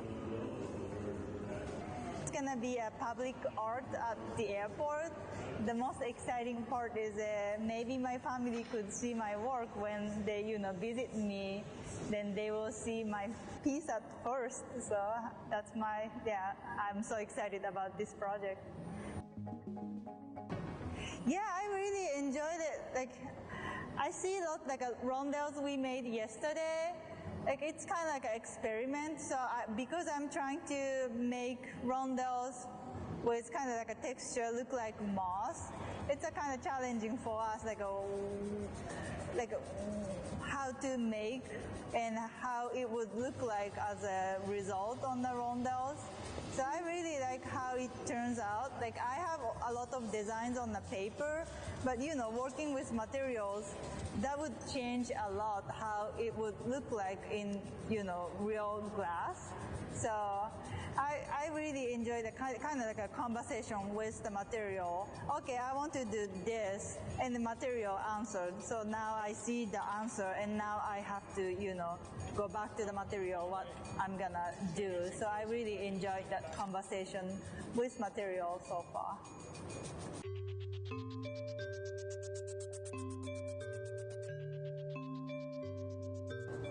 I'm Jay. I'm from Canada. Sorry.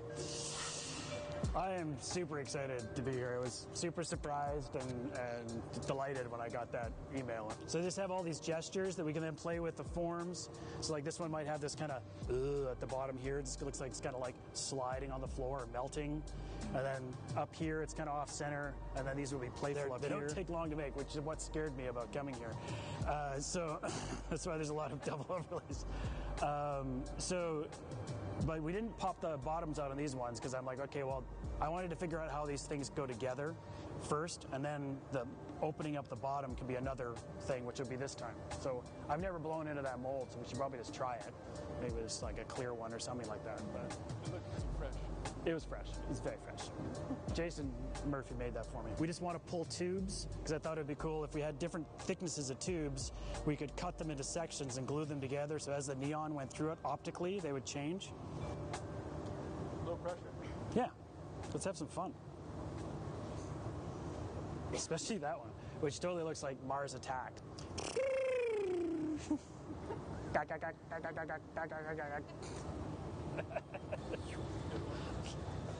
That's where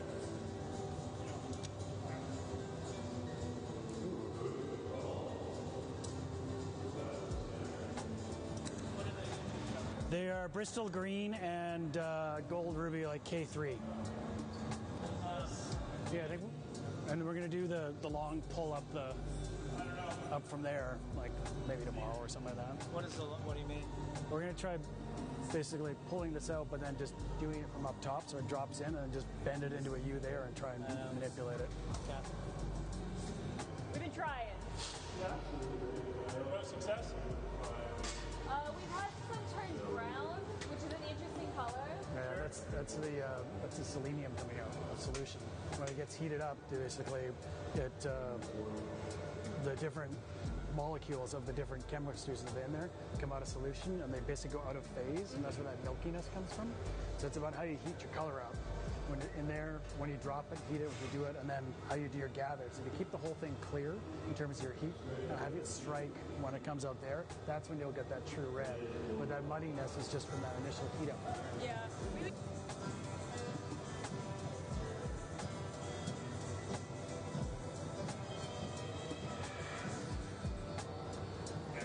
It'll be great. That's how it works. I want to break this one and see what she looks like in the middle. Okay. It's your neon world. I'm just living it. It's kind of a beautiful size. I don't know. Is that way too big? Oh, like the diameter? The diameter is fine. I am worried that she It's is too thick? a little thick. Yeah, just score it.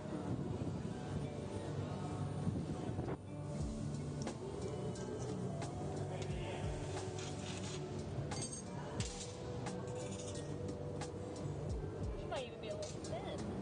But definitely usable. Sweet. At least this whole section is. Well, it'll be interesting to see, like, if we did with like the difference between the opaque and the, you know what I mean?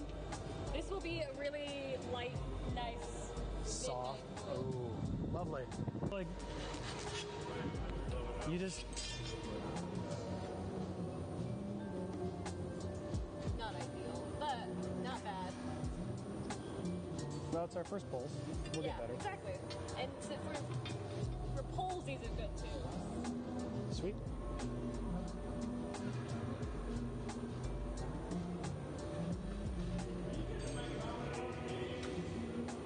Oh, this is beautiful. Is that cool? Okay. You're just going to do one gather over? No, probably two. Like the tube should be about that big.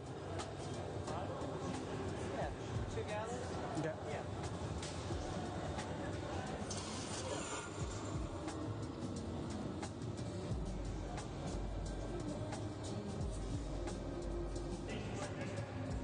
YouTube. This is a thicker thing, right? That's smaller thing? Yeah. So I think maybe the tube should be about like that wide. Okay. And how finished you is like. It doesn't even have. That seems big, but. Yeah, it could be big. It could be big, I guess. But, well, I don't know. It's just, so 2-inch diameter. The green is denser than the pink, so. It's a good question. I think I got 2 gather.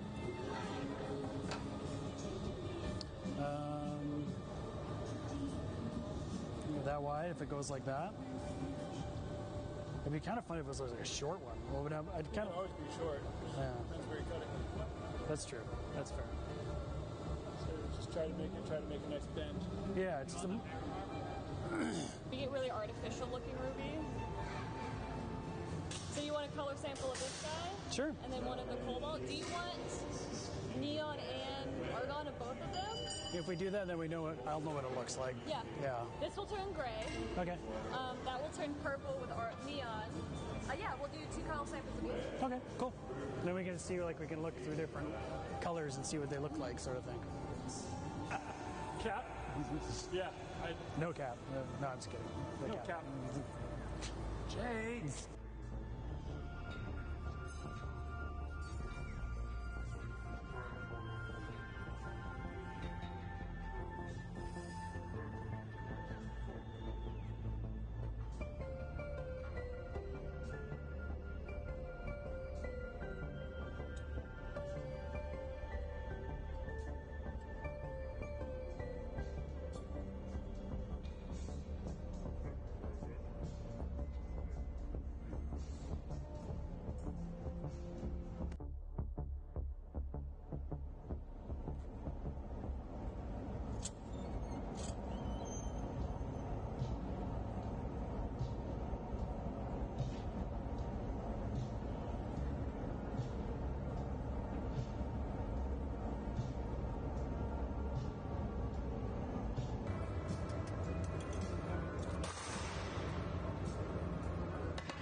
Jason Christian. I reside from Ballard, Washington, originally from Coopville, Whidbey Island, Washington.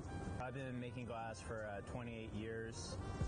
I started in a factory called the Glass Eye Studio in Seattle, Washington. I was lucky enough to be in Seattle, where it was the golden era of glass in the city.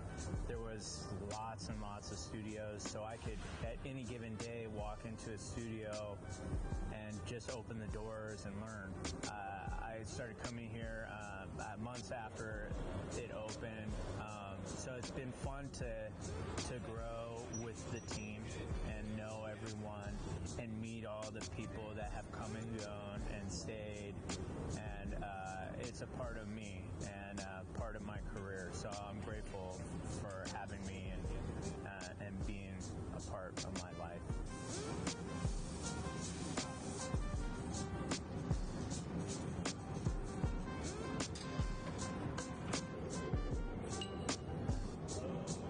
We're making really big yo-yos. They're massive. We're pushing the scale. These are some of the biggest ones I've ever made. First of all, I love the texture of glass patterns that you make. The traditional patterns like Radicello and Merletto, the filigrana patterns, and I love to be able to actually like touch those patterns and feel that. It's like a fabric. The patterns and colors, I make those all by myself. So like the Radicello and all the Marini and stuff, I can make that. I've taught myself how to make that by myself. So when I was designing these, it was really important to me to be able to have that visually, that texture being exposed, and to be able to touch it, to get that sense of touch in the piece. There is a deeper meaning to those pieces. My stepfather, when I was 12 years old, kind of brought my mom and I back together. My mom had left my life when I was 3, and then we were able to kind of mend that with my mom. My stepfather bought me this yo-yo, and one that lights up red and blue on either side, and you throw it, it lights up. And it was this object that forever I have a memory of us coming together. And it's funny, when we're making this object here in the hot shop, when those two sides kind of come together, there's some kind of metaphor within that. I met a lot of these guys, when they were in high school, Trenton and Jack, and I have a 4-year-old son.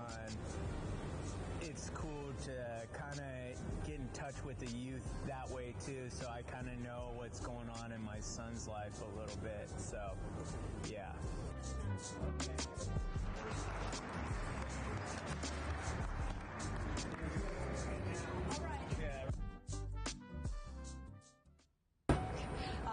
I'm from Hong Kong. My name is Kun. I started glass blowing in Hong Kong because I was born and raised in there.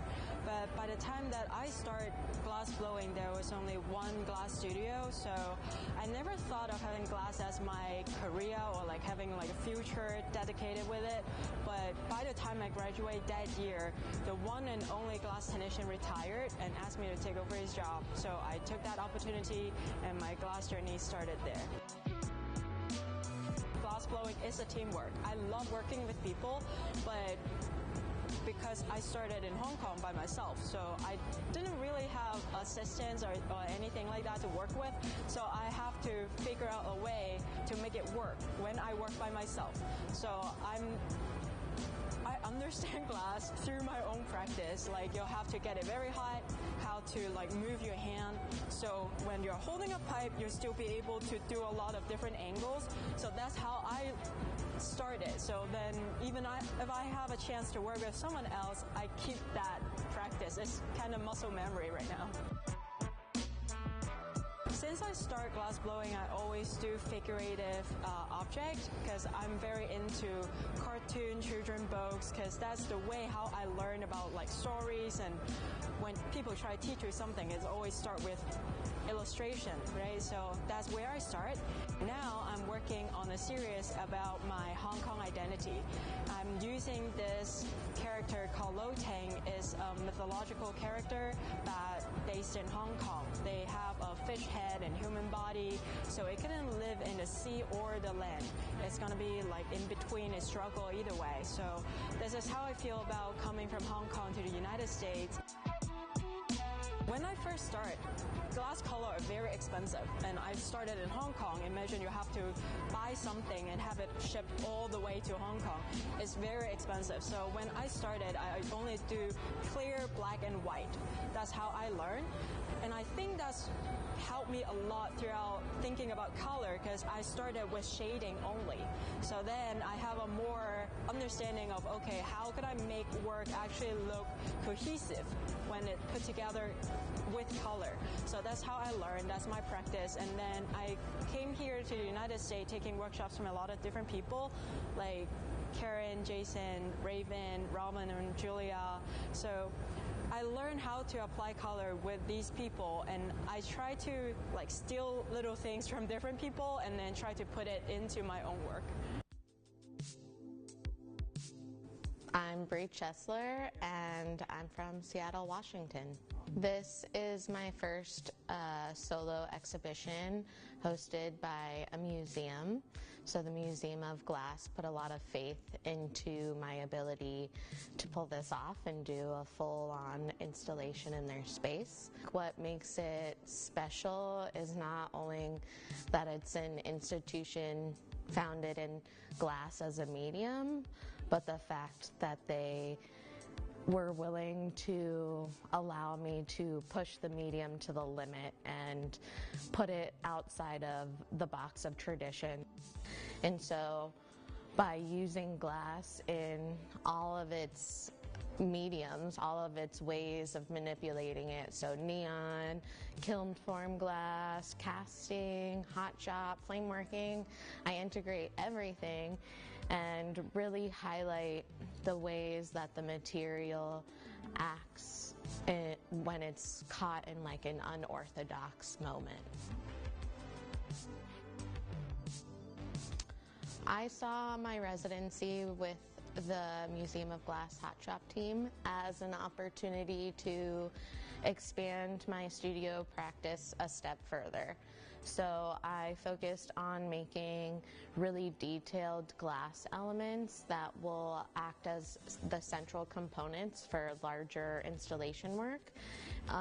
And that series, I'm pushing in a direction where it actually is more physically kinetic and interacts with the audience. So a lot of it will be hooked up to proximity sensors and motion sensors that detect the presence of the audience and react to them. So when you initially walk into the space, the work will remain static and it will become alive as you walk through and engage with each individual piece.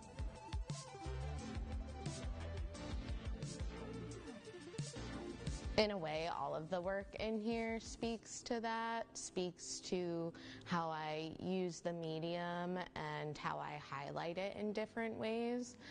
I would say specifically the things that people don't recognize as glass usually are. So I think that's kind of a fun play on the material, is sometimes I hide its identity and it really makes people question what it is.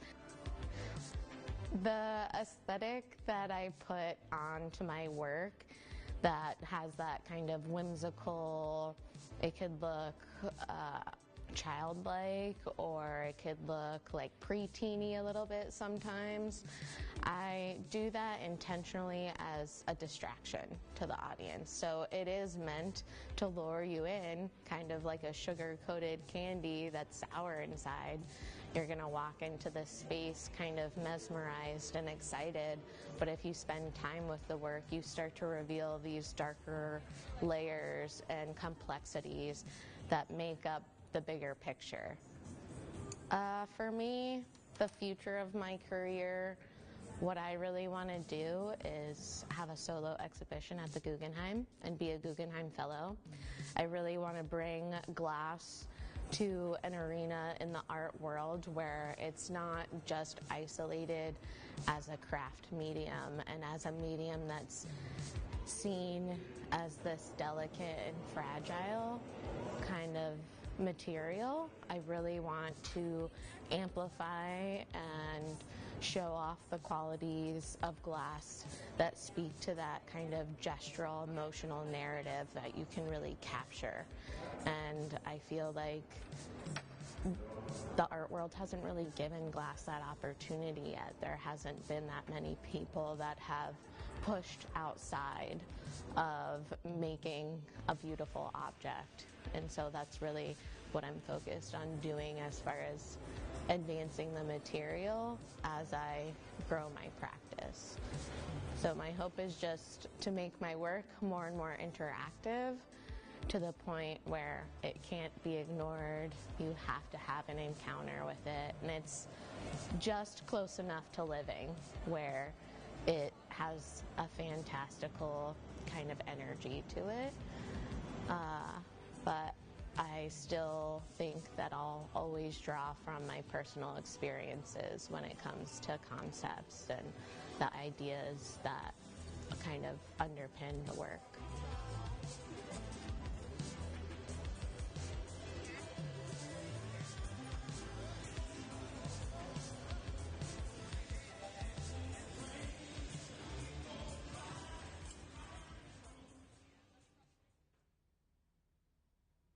I'm Cheryl Derricat, and I'm a visiting artist in the Museum of Glass, and I live and work in San Francisco, California.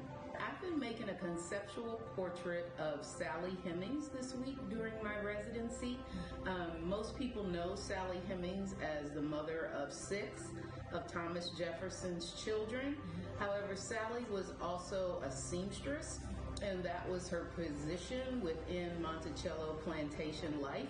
So we've been creating sculptural objects that represent her work as a seamstress. So we have some samples in front of me.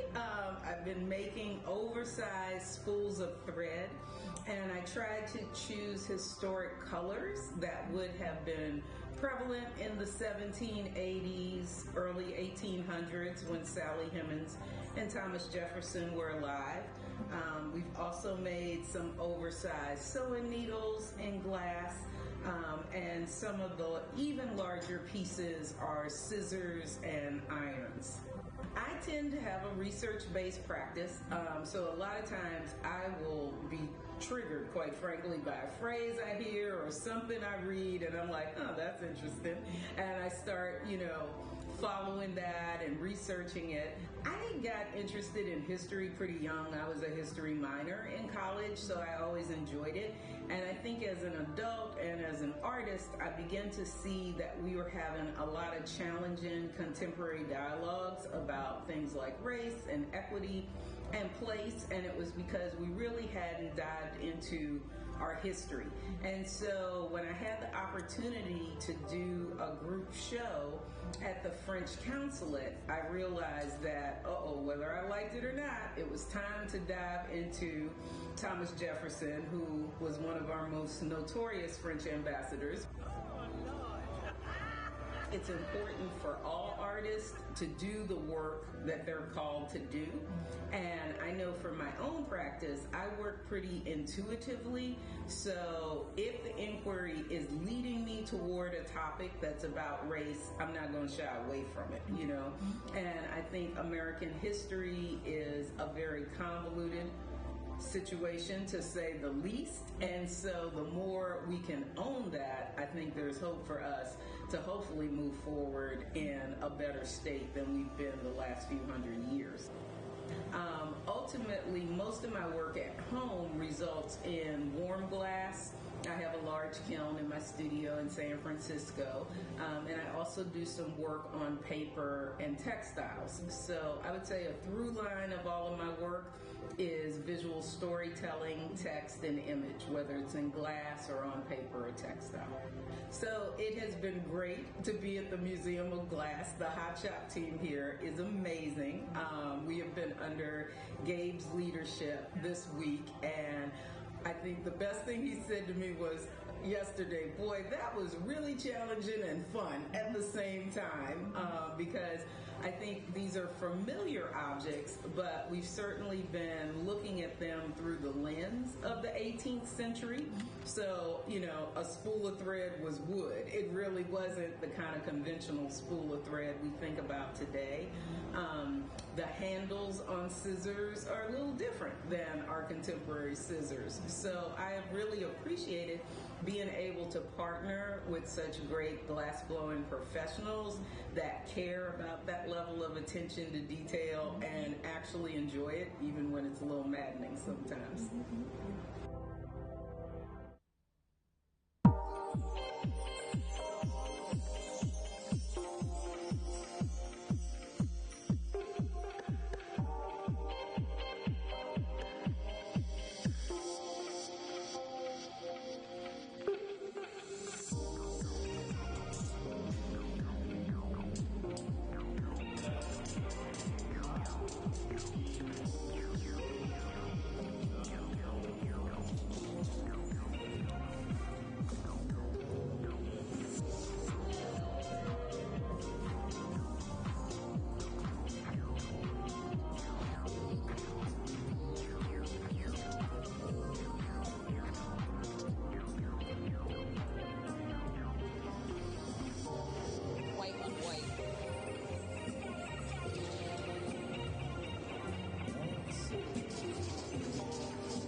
If you can go around the bottom one twice, if you can make it.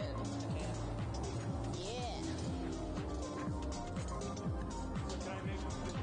Yes.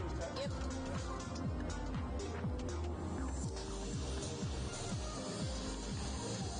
Be snappy. Look at that bottom. Yeah, sure.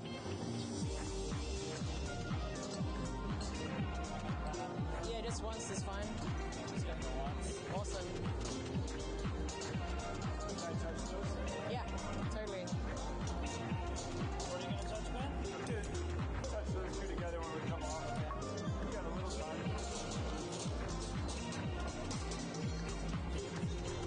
You say when. Hello everyone and welcome back to the Hot Shop. My name is Emily. I'll be your MC for the day, so if you guys have any questions, feel free to ask. Today the guest artist is Ann Gardner, and we will be creating pieces similar to the one hanging here in the Hot Shop. And so that process will start over in the left side of the Hot Shop by gathering glass, blowing out a small bubble, and then adding a transparent color on the top.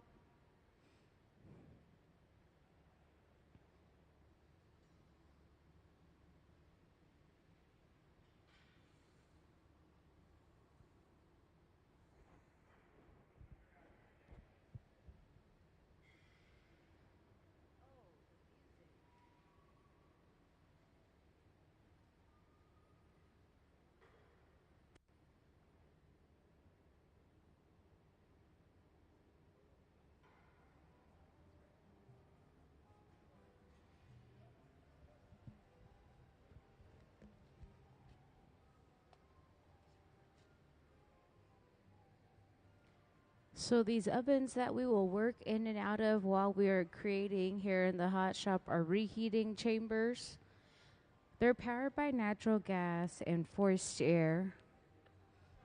They rest at about 2,300 degrees, and there's only heat inside of the reheating chambers. There's no molten glass.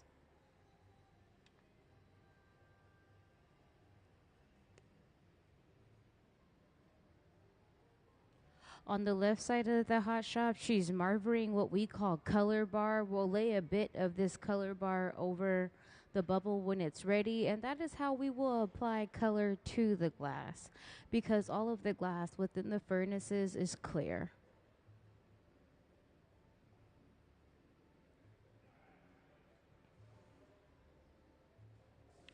Hot glass likes to stick to hot steel, so she heated up the steel pipe within the glory hole, and now he'll dip into the furnace and rotate. As he rotates, that glass contains a certain level of viscosity, which allows it to adhere to itself.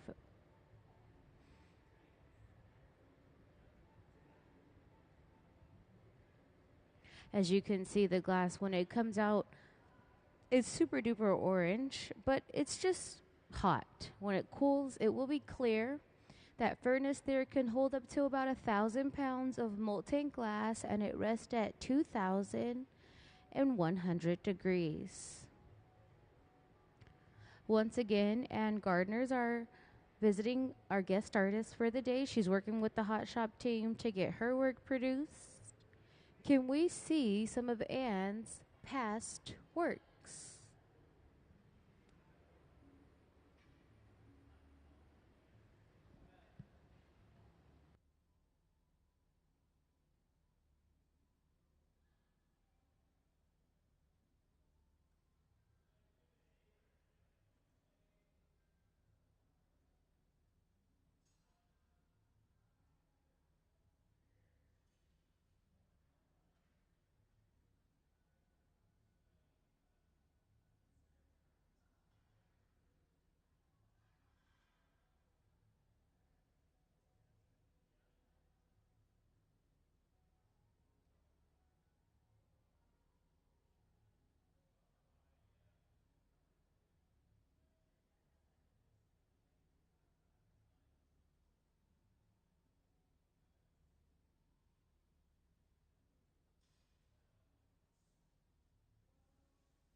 After we gather glass a few times over on the left side of the hot shop, we will move to the middle.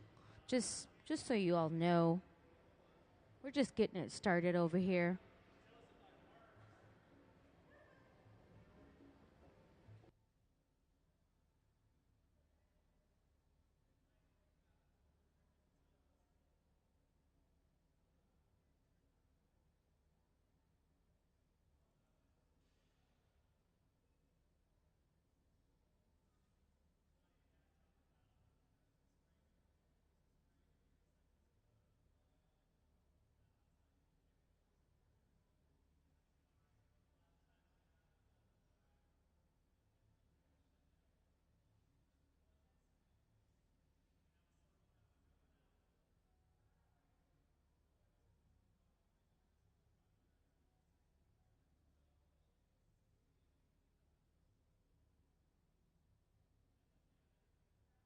So now that they've added a bit of color, we'll stretch that all the way back towards the end of the pipe and let it cool for a bit before we gather more glass over it.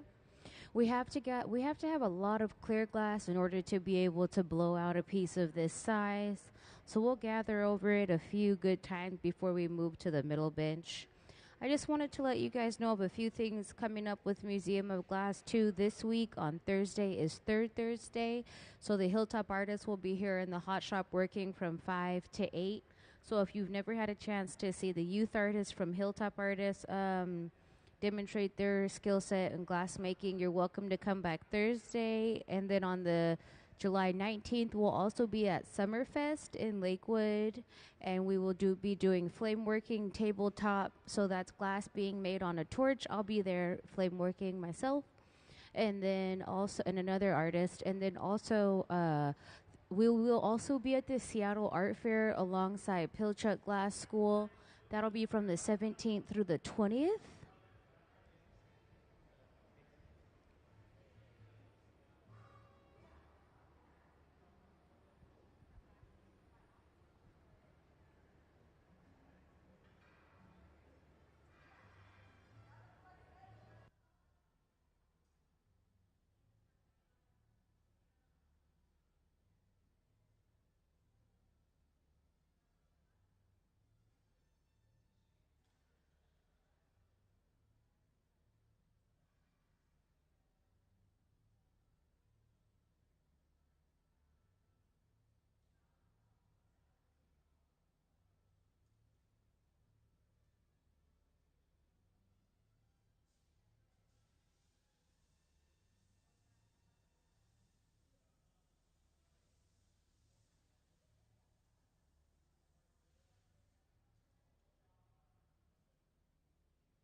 So he'll go in with that block. That block is a piece of hollowed out fruit wood that's been soaking in water. It'll help cool down those outer layers while keeping the core nice and hot. We want that because when we blow into it and it starts to expand, it will all expand evenly.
So as we continue to take glass out of the furnace, we've made about, I don't know, we made a really good amount of those, and they take a ton of clear glass.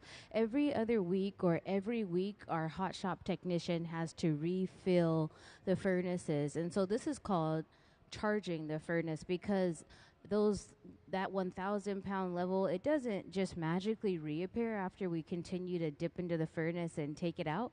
So we have to refill the furnaces. Can we see the charging the furnace video to learn a little bit more about the glass?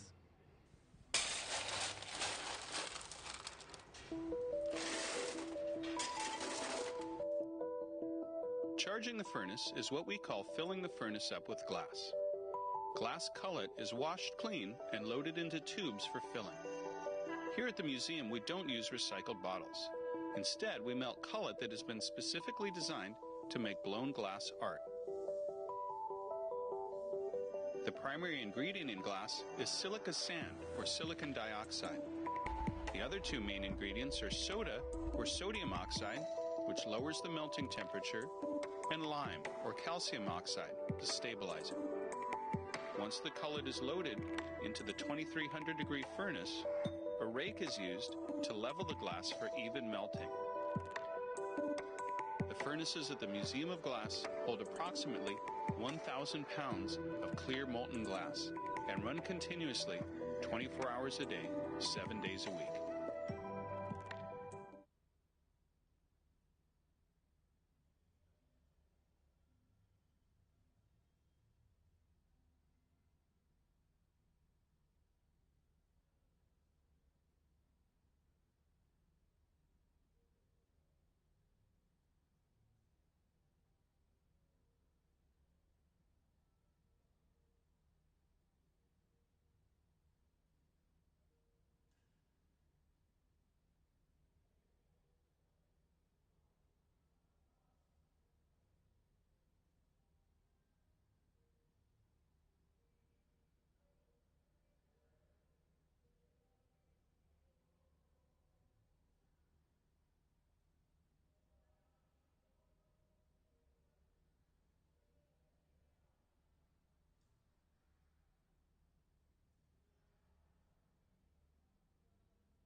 So as we gather and the glass grows, the blocks grow also in size.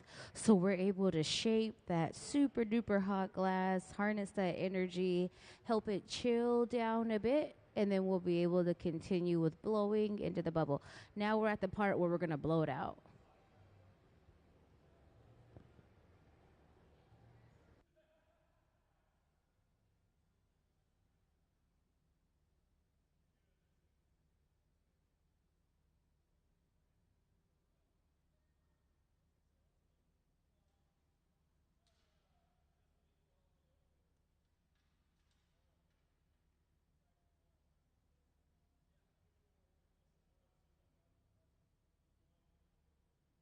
Steel isn't the best conductor of heat, but as you continue to dip into these high, temperature furnaces, it will start to get warm in a specific area. So over to the pipe cooler, so she's able to grip the pipe closer to the end of it, so they're nice and balanced. So to the pipe cooler and then back to the bench. We're going to start to blow it out now that we've moved to the middle bench.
So we'll allow the glass to naturally stretch itself out by hanging it over the bench. And then with the papers, he'll go in to shape the glass. That's just folded up newspaper that's been soaked in water. Pay attention to how he's blowing into the pipe there. It'll continue to expand the bubble.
So with the jacks, he carved into the end of the pipe there to create a jack line. Now he'll go back in with the papers to shape the glass as he blows into the end of the pipe.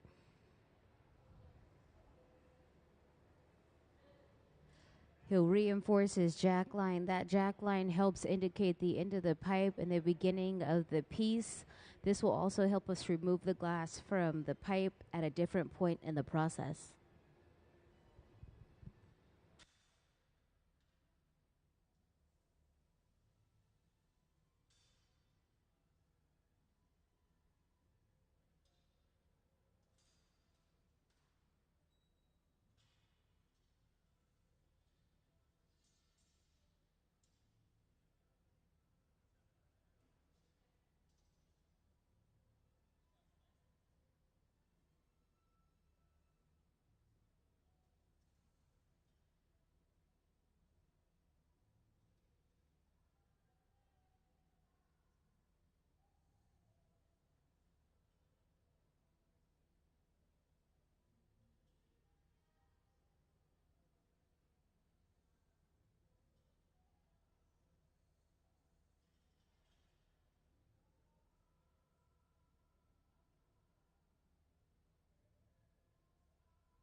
He'll torch the back portion of the piece there because this goes into the reheating chamber last, but it comes out first. We want to keep the glass all evenly heated throughout.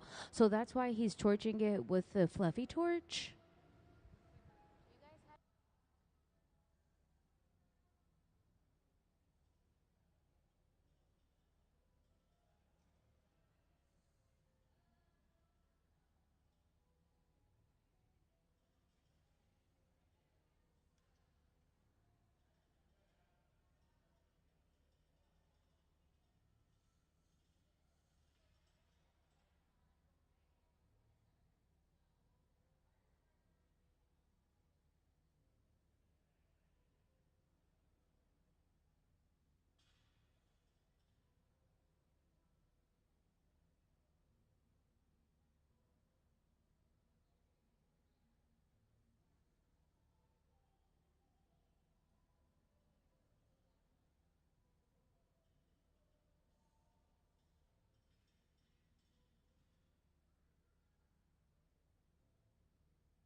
So now we'll prepare to take the glass from the initial blowpipe onto a transfer rod so we can clean up the opposite side of the piece.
We'll flash that back in before we put some water on the pipe, on the glass.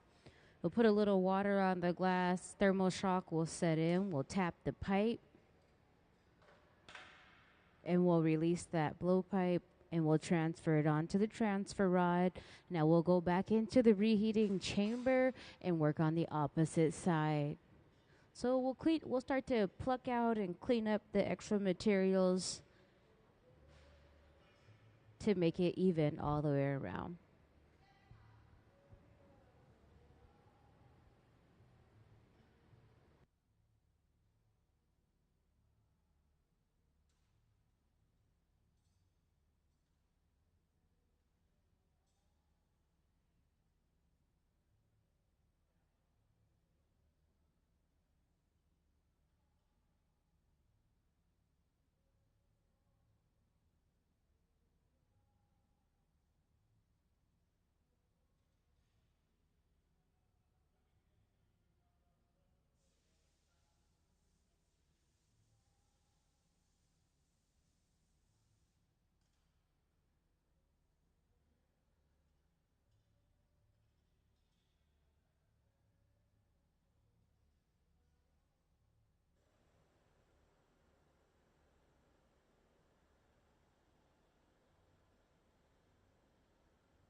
So now we'll get just the tip there nice and hot. Whenever the glass starts to read super duper orange, that means it's very soft. So we're able to manipulate the shape.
As we prepare to take the piece off the pipe, we'll flash the back side there to get that area nice and hot.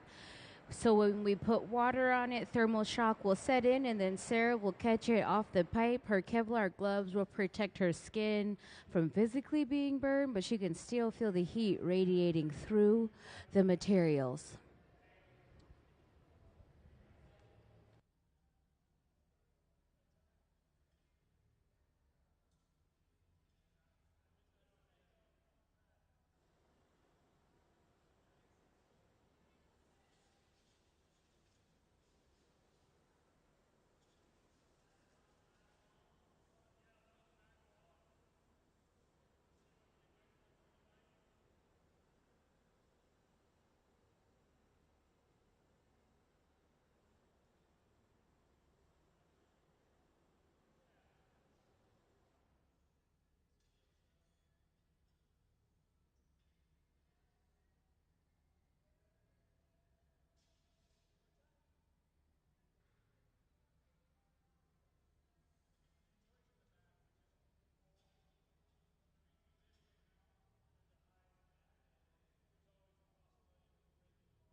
We'll put it into the annealing oven where it'll slowly cool down overnight. It can't just stay in the hot shop because then it may crack due to the inner layers being hot and the outer layers being cold. And so in the annealing oven, it'll come back down to room temperature. Let's give Sarah a big round of applause for boxing that piece up also. The visiting artist with us today is Ann Gardner. She's creating her works with the Hot Shop team.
So on the left side of the hot shop there, we have added color to the bubble and gathered over it a few times. We'll move to the middle and then continue to blow it out. It'll get a little bit larger than the one here that's hanging. Our visiting artist, you can see some of her works there on the podium. On the big screen. Our guest artist is Ann Gardner for the day, working with the hot shop team. Dipping into that furnace, there is a large tank of glass. As you rotate the pipe, the glass contains a certain level of viscosity, which allows it to adhere to itself. As you rotate, he'll come out. It'll look orange, but it's just hot. It is very orange due to the heat. When it cools down, it will be clear. And then at the bench, he'll go in with the block. It's a piece of hollowed out fruit wood that's been soaking in water to cool down those layers.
As they blow into the pipe, he'll shape the glass with the papers. The papers are folded newspaper that has been soaking in water.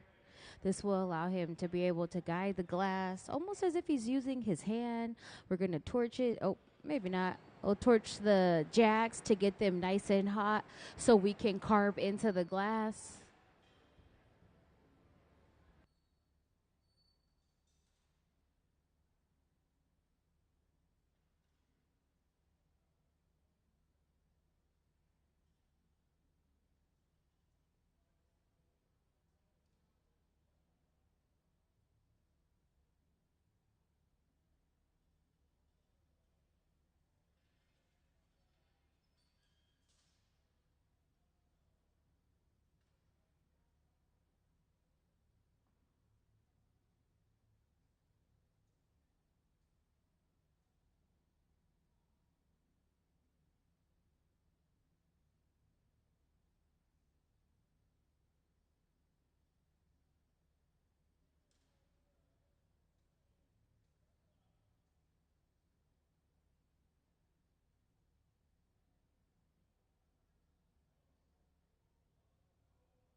As he carves into the glass, he'll create a jack line. This is a reference point that helps indicate the end of the pipe and the beginning of the piece.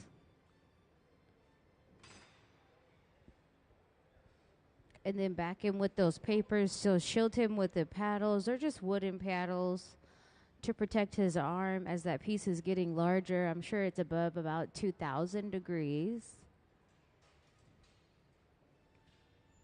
We'll reinforce that jack line and then continue to heat and shape the piece.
He'll flash this area because when we go into the reheating chamber, this portion goes in last and comes out first. And so he'll give it a flash with the fluffy torch.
Now he'll heat the tungsten rod and drill into the top, so we're able to hang the piece at a different point in time when it cools down.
Now we'll transfer it from the initial blowpipe onto a transfer rod to be able to clean up the opposite side. We'll give it a nice little flash. With the fluffy torch, he'll add some water. He'll tap the pipe and release the glass.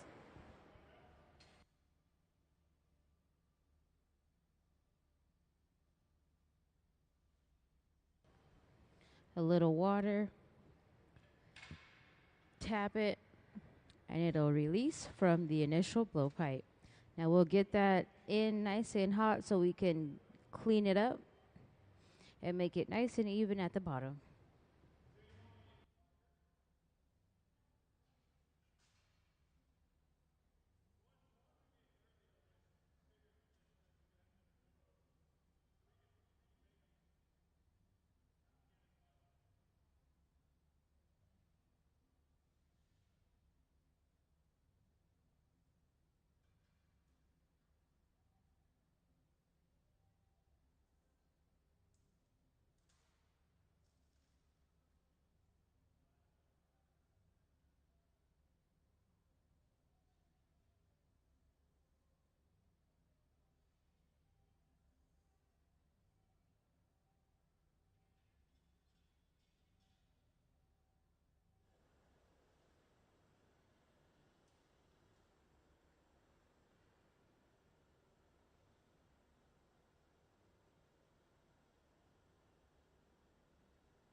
Can we please see some of Anne's past works? Our guest artist for the day is Anne Gardner. She creates these beautiful sculptures from the pieces that the Hot Shop team has been making today.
Now we're prepared to take the piece off the pipe, so we'll give it a few flashes there at the end of the blowpipe. At the end of the pipe.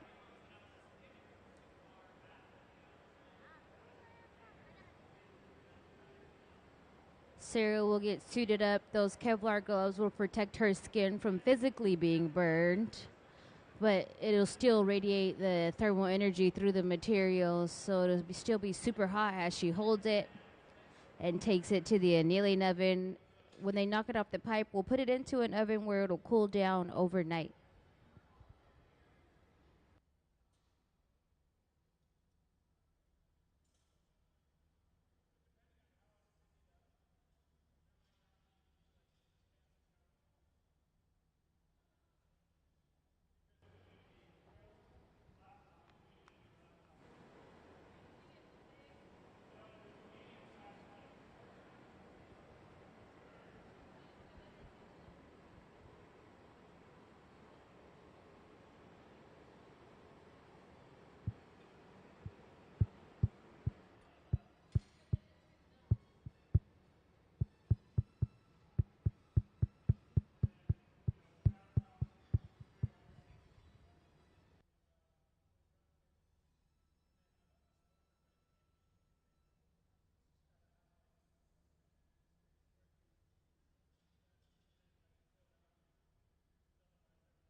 A little water on the glass. Thermal shock will set in. He'll tap the glass and remove the piece. Let's give them a big round of applause.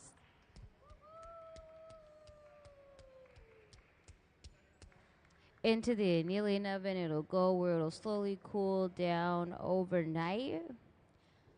They already started the next one, so as they continue to prepare the starter bubble and gather all the glass, we'll then move to the middle and do it again.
Welcome into the Hot Shop. Our guest artist for the day is Ann Gardner.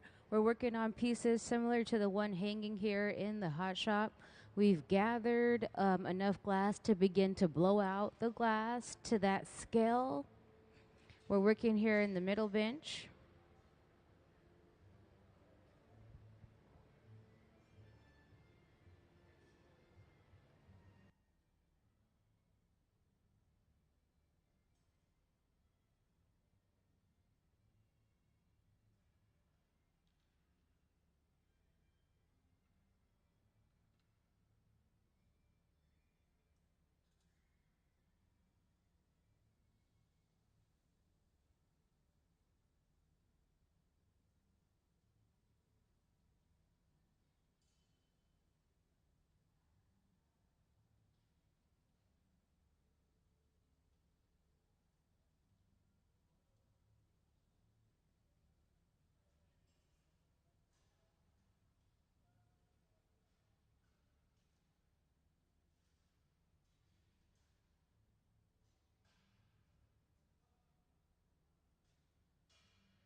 As we work in and out of those reheating chambers, they're powered by natural gas and forced air. It's the oven that she's currently in with that big gather of glass. They rest at about 2,300 degrees, and they're only designed to get the glass hot. So we'll get this gather of glass nice and hot, go back to the bench and start to shape it up.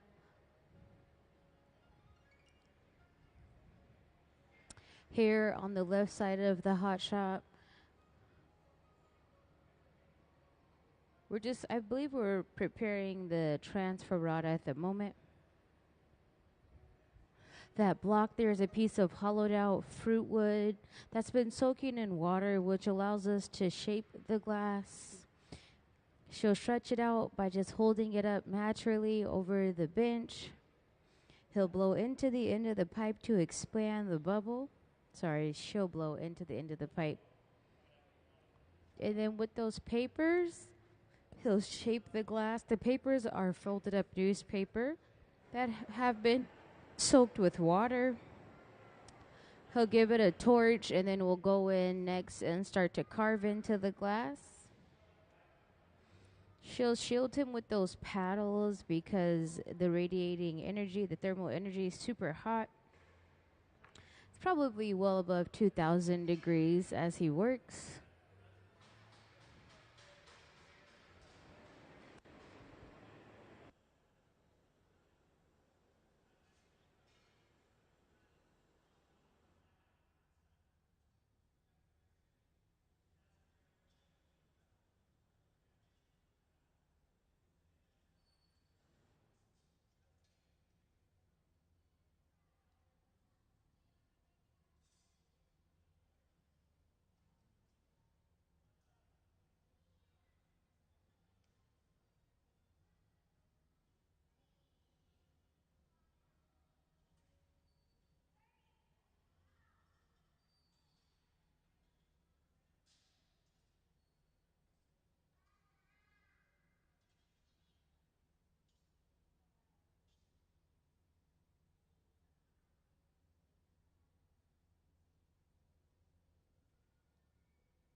Can we please see some of Anne's past works? For all the pieces that we've been creating in the hot shop today at a different point in time, Anne will assemble into the sculptures there you see on the monitor.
He'll slowly tweeze out the bottom, and then he'll go in with his shears to remove the extra material to make it nice and even there below.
Our guest artist for the day is Ann Gardner. They're here with the Hot Shop team, bringing their vision to life through glass to create different sort of sculptures comprised of many different bubbles that will hang similar to the one here in the on the Hot Shop floor.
Now that Sarah's suited up, she'll be able to catch this piece off the pipe.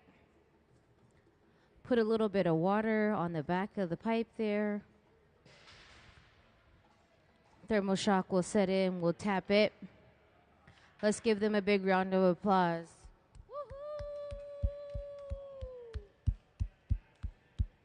It'll go into the annealing oven where it'll cool down overnight to prevent any sort of thermal shock.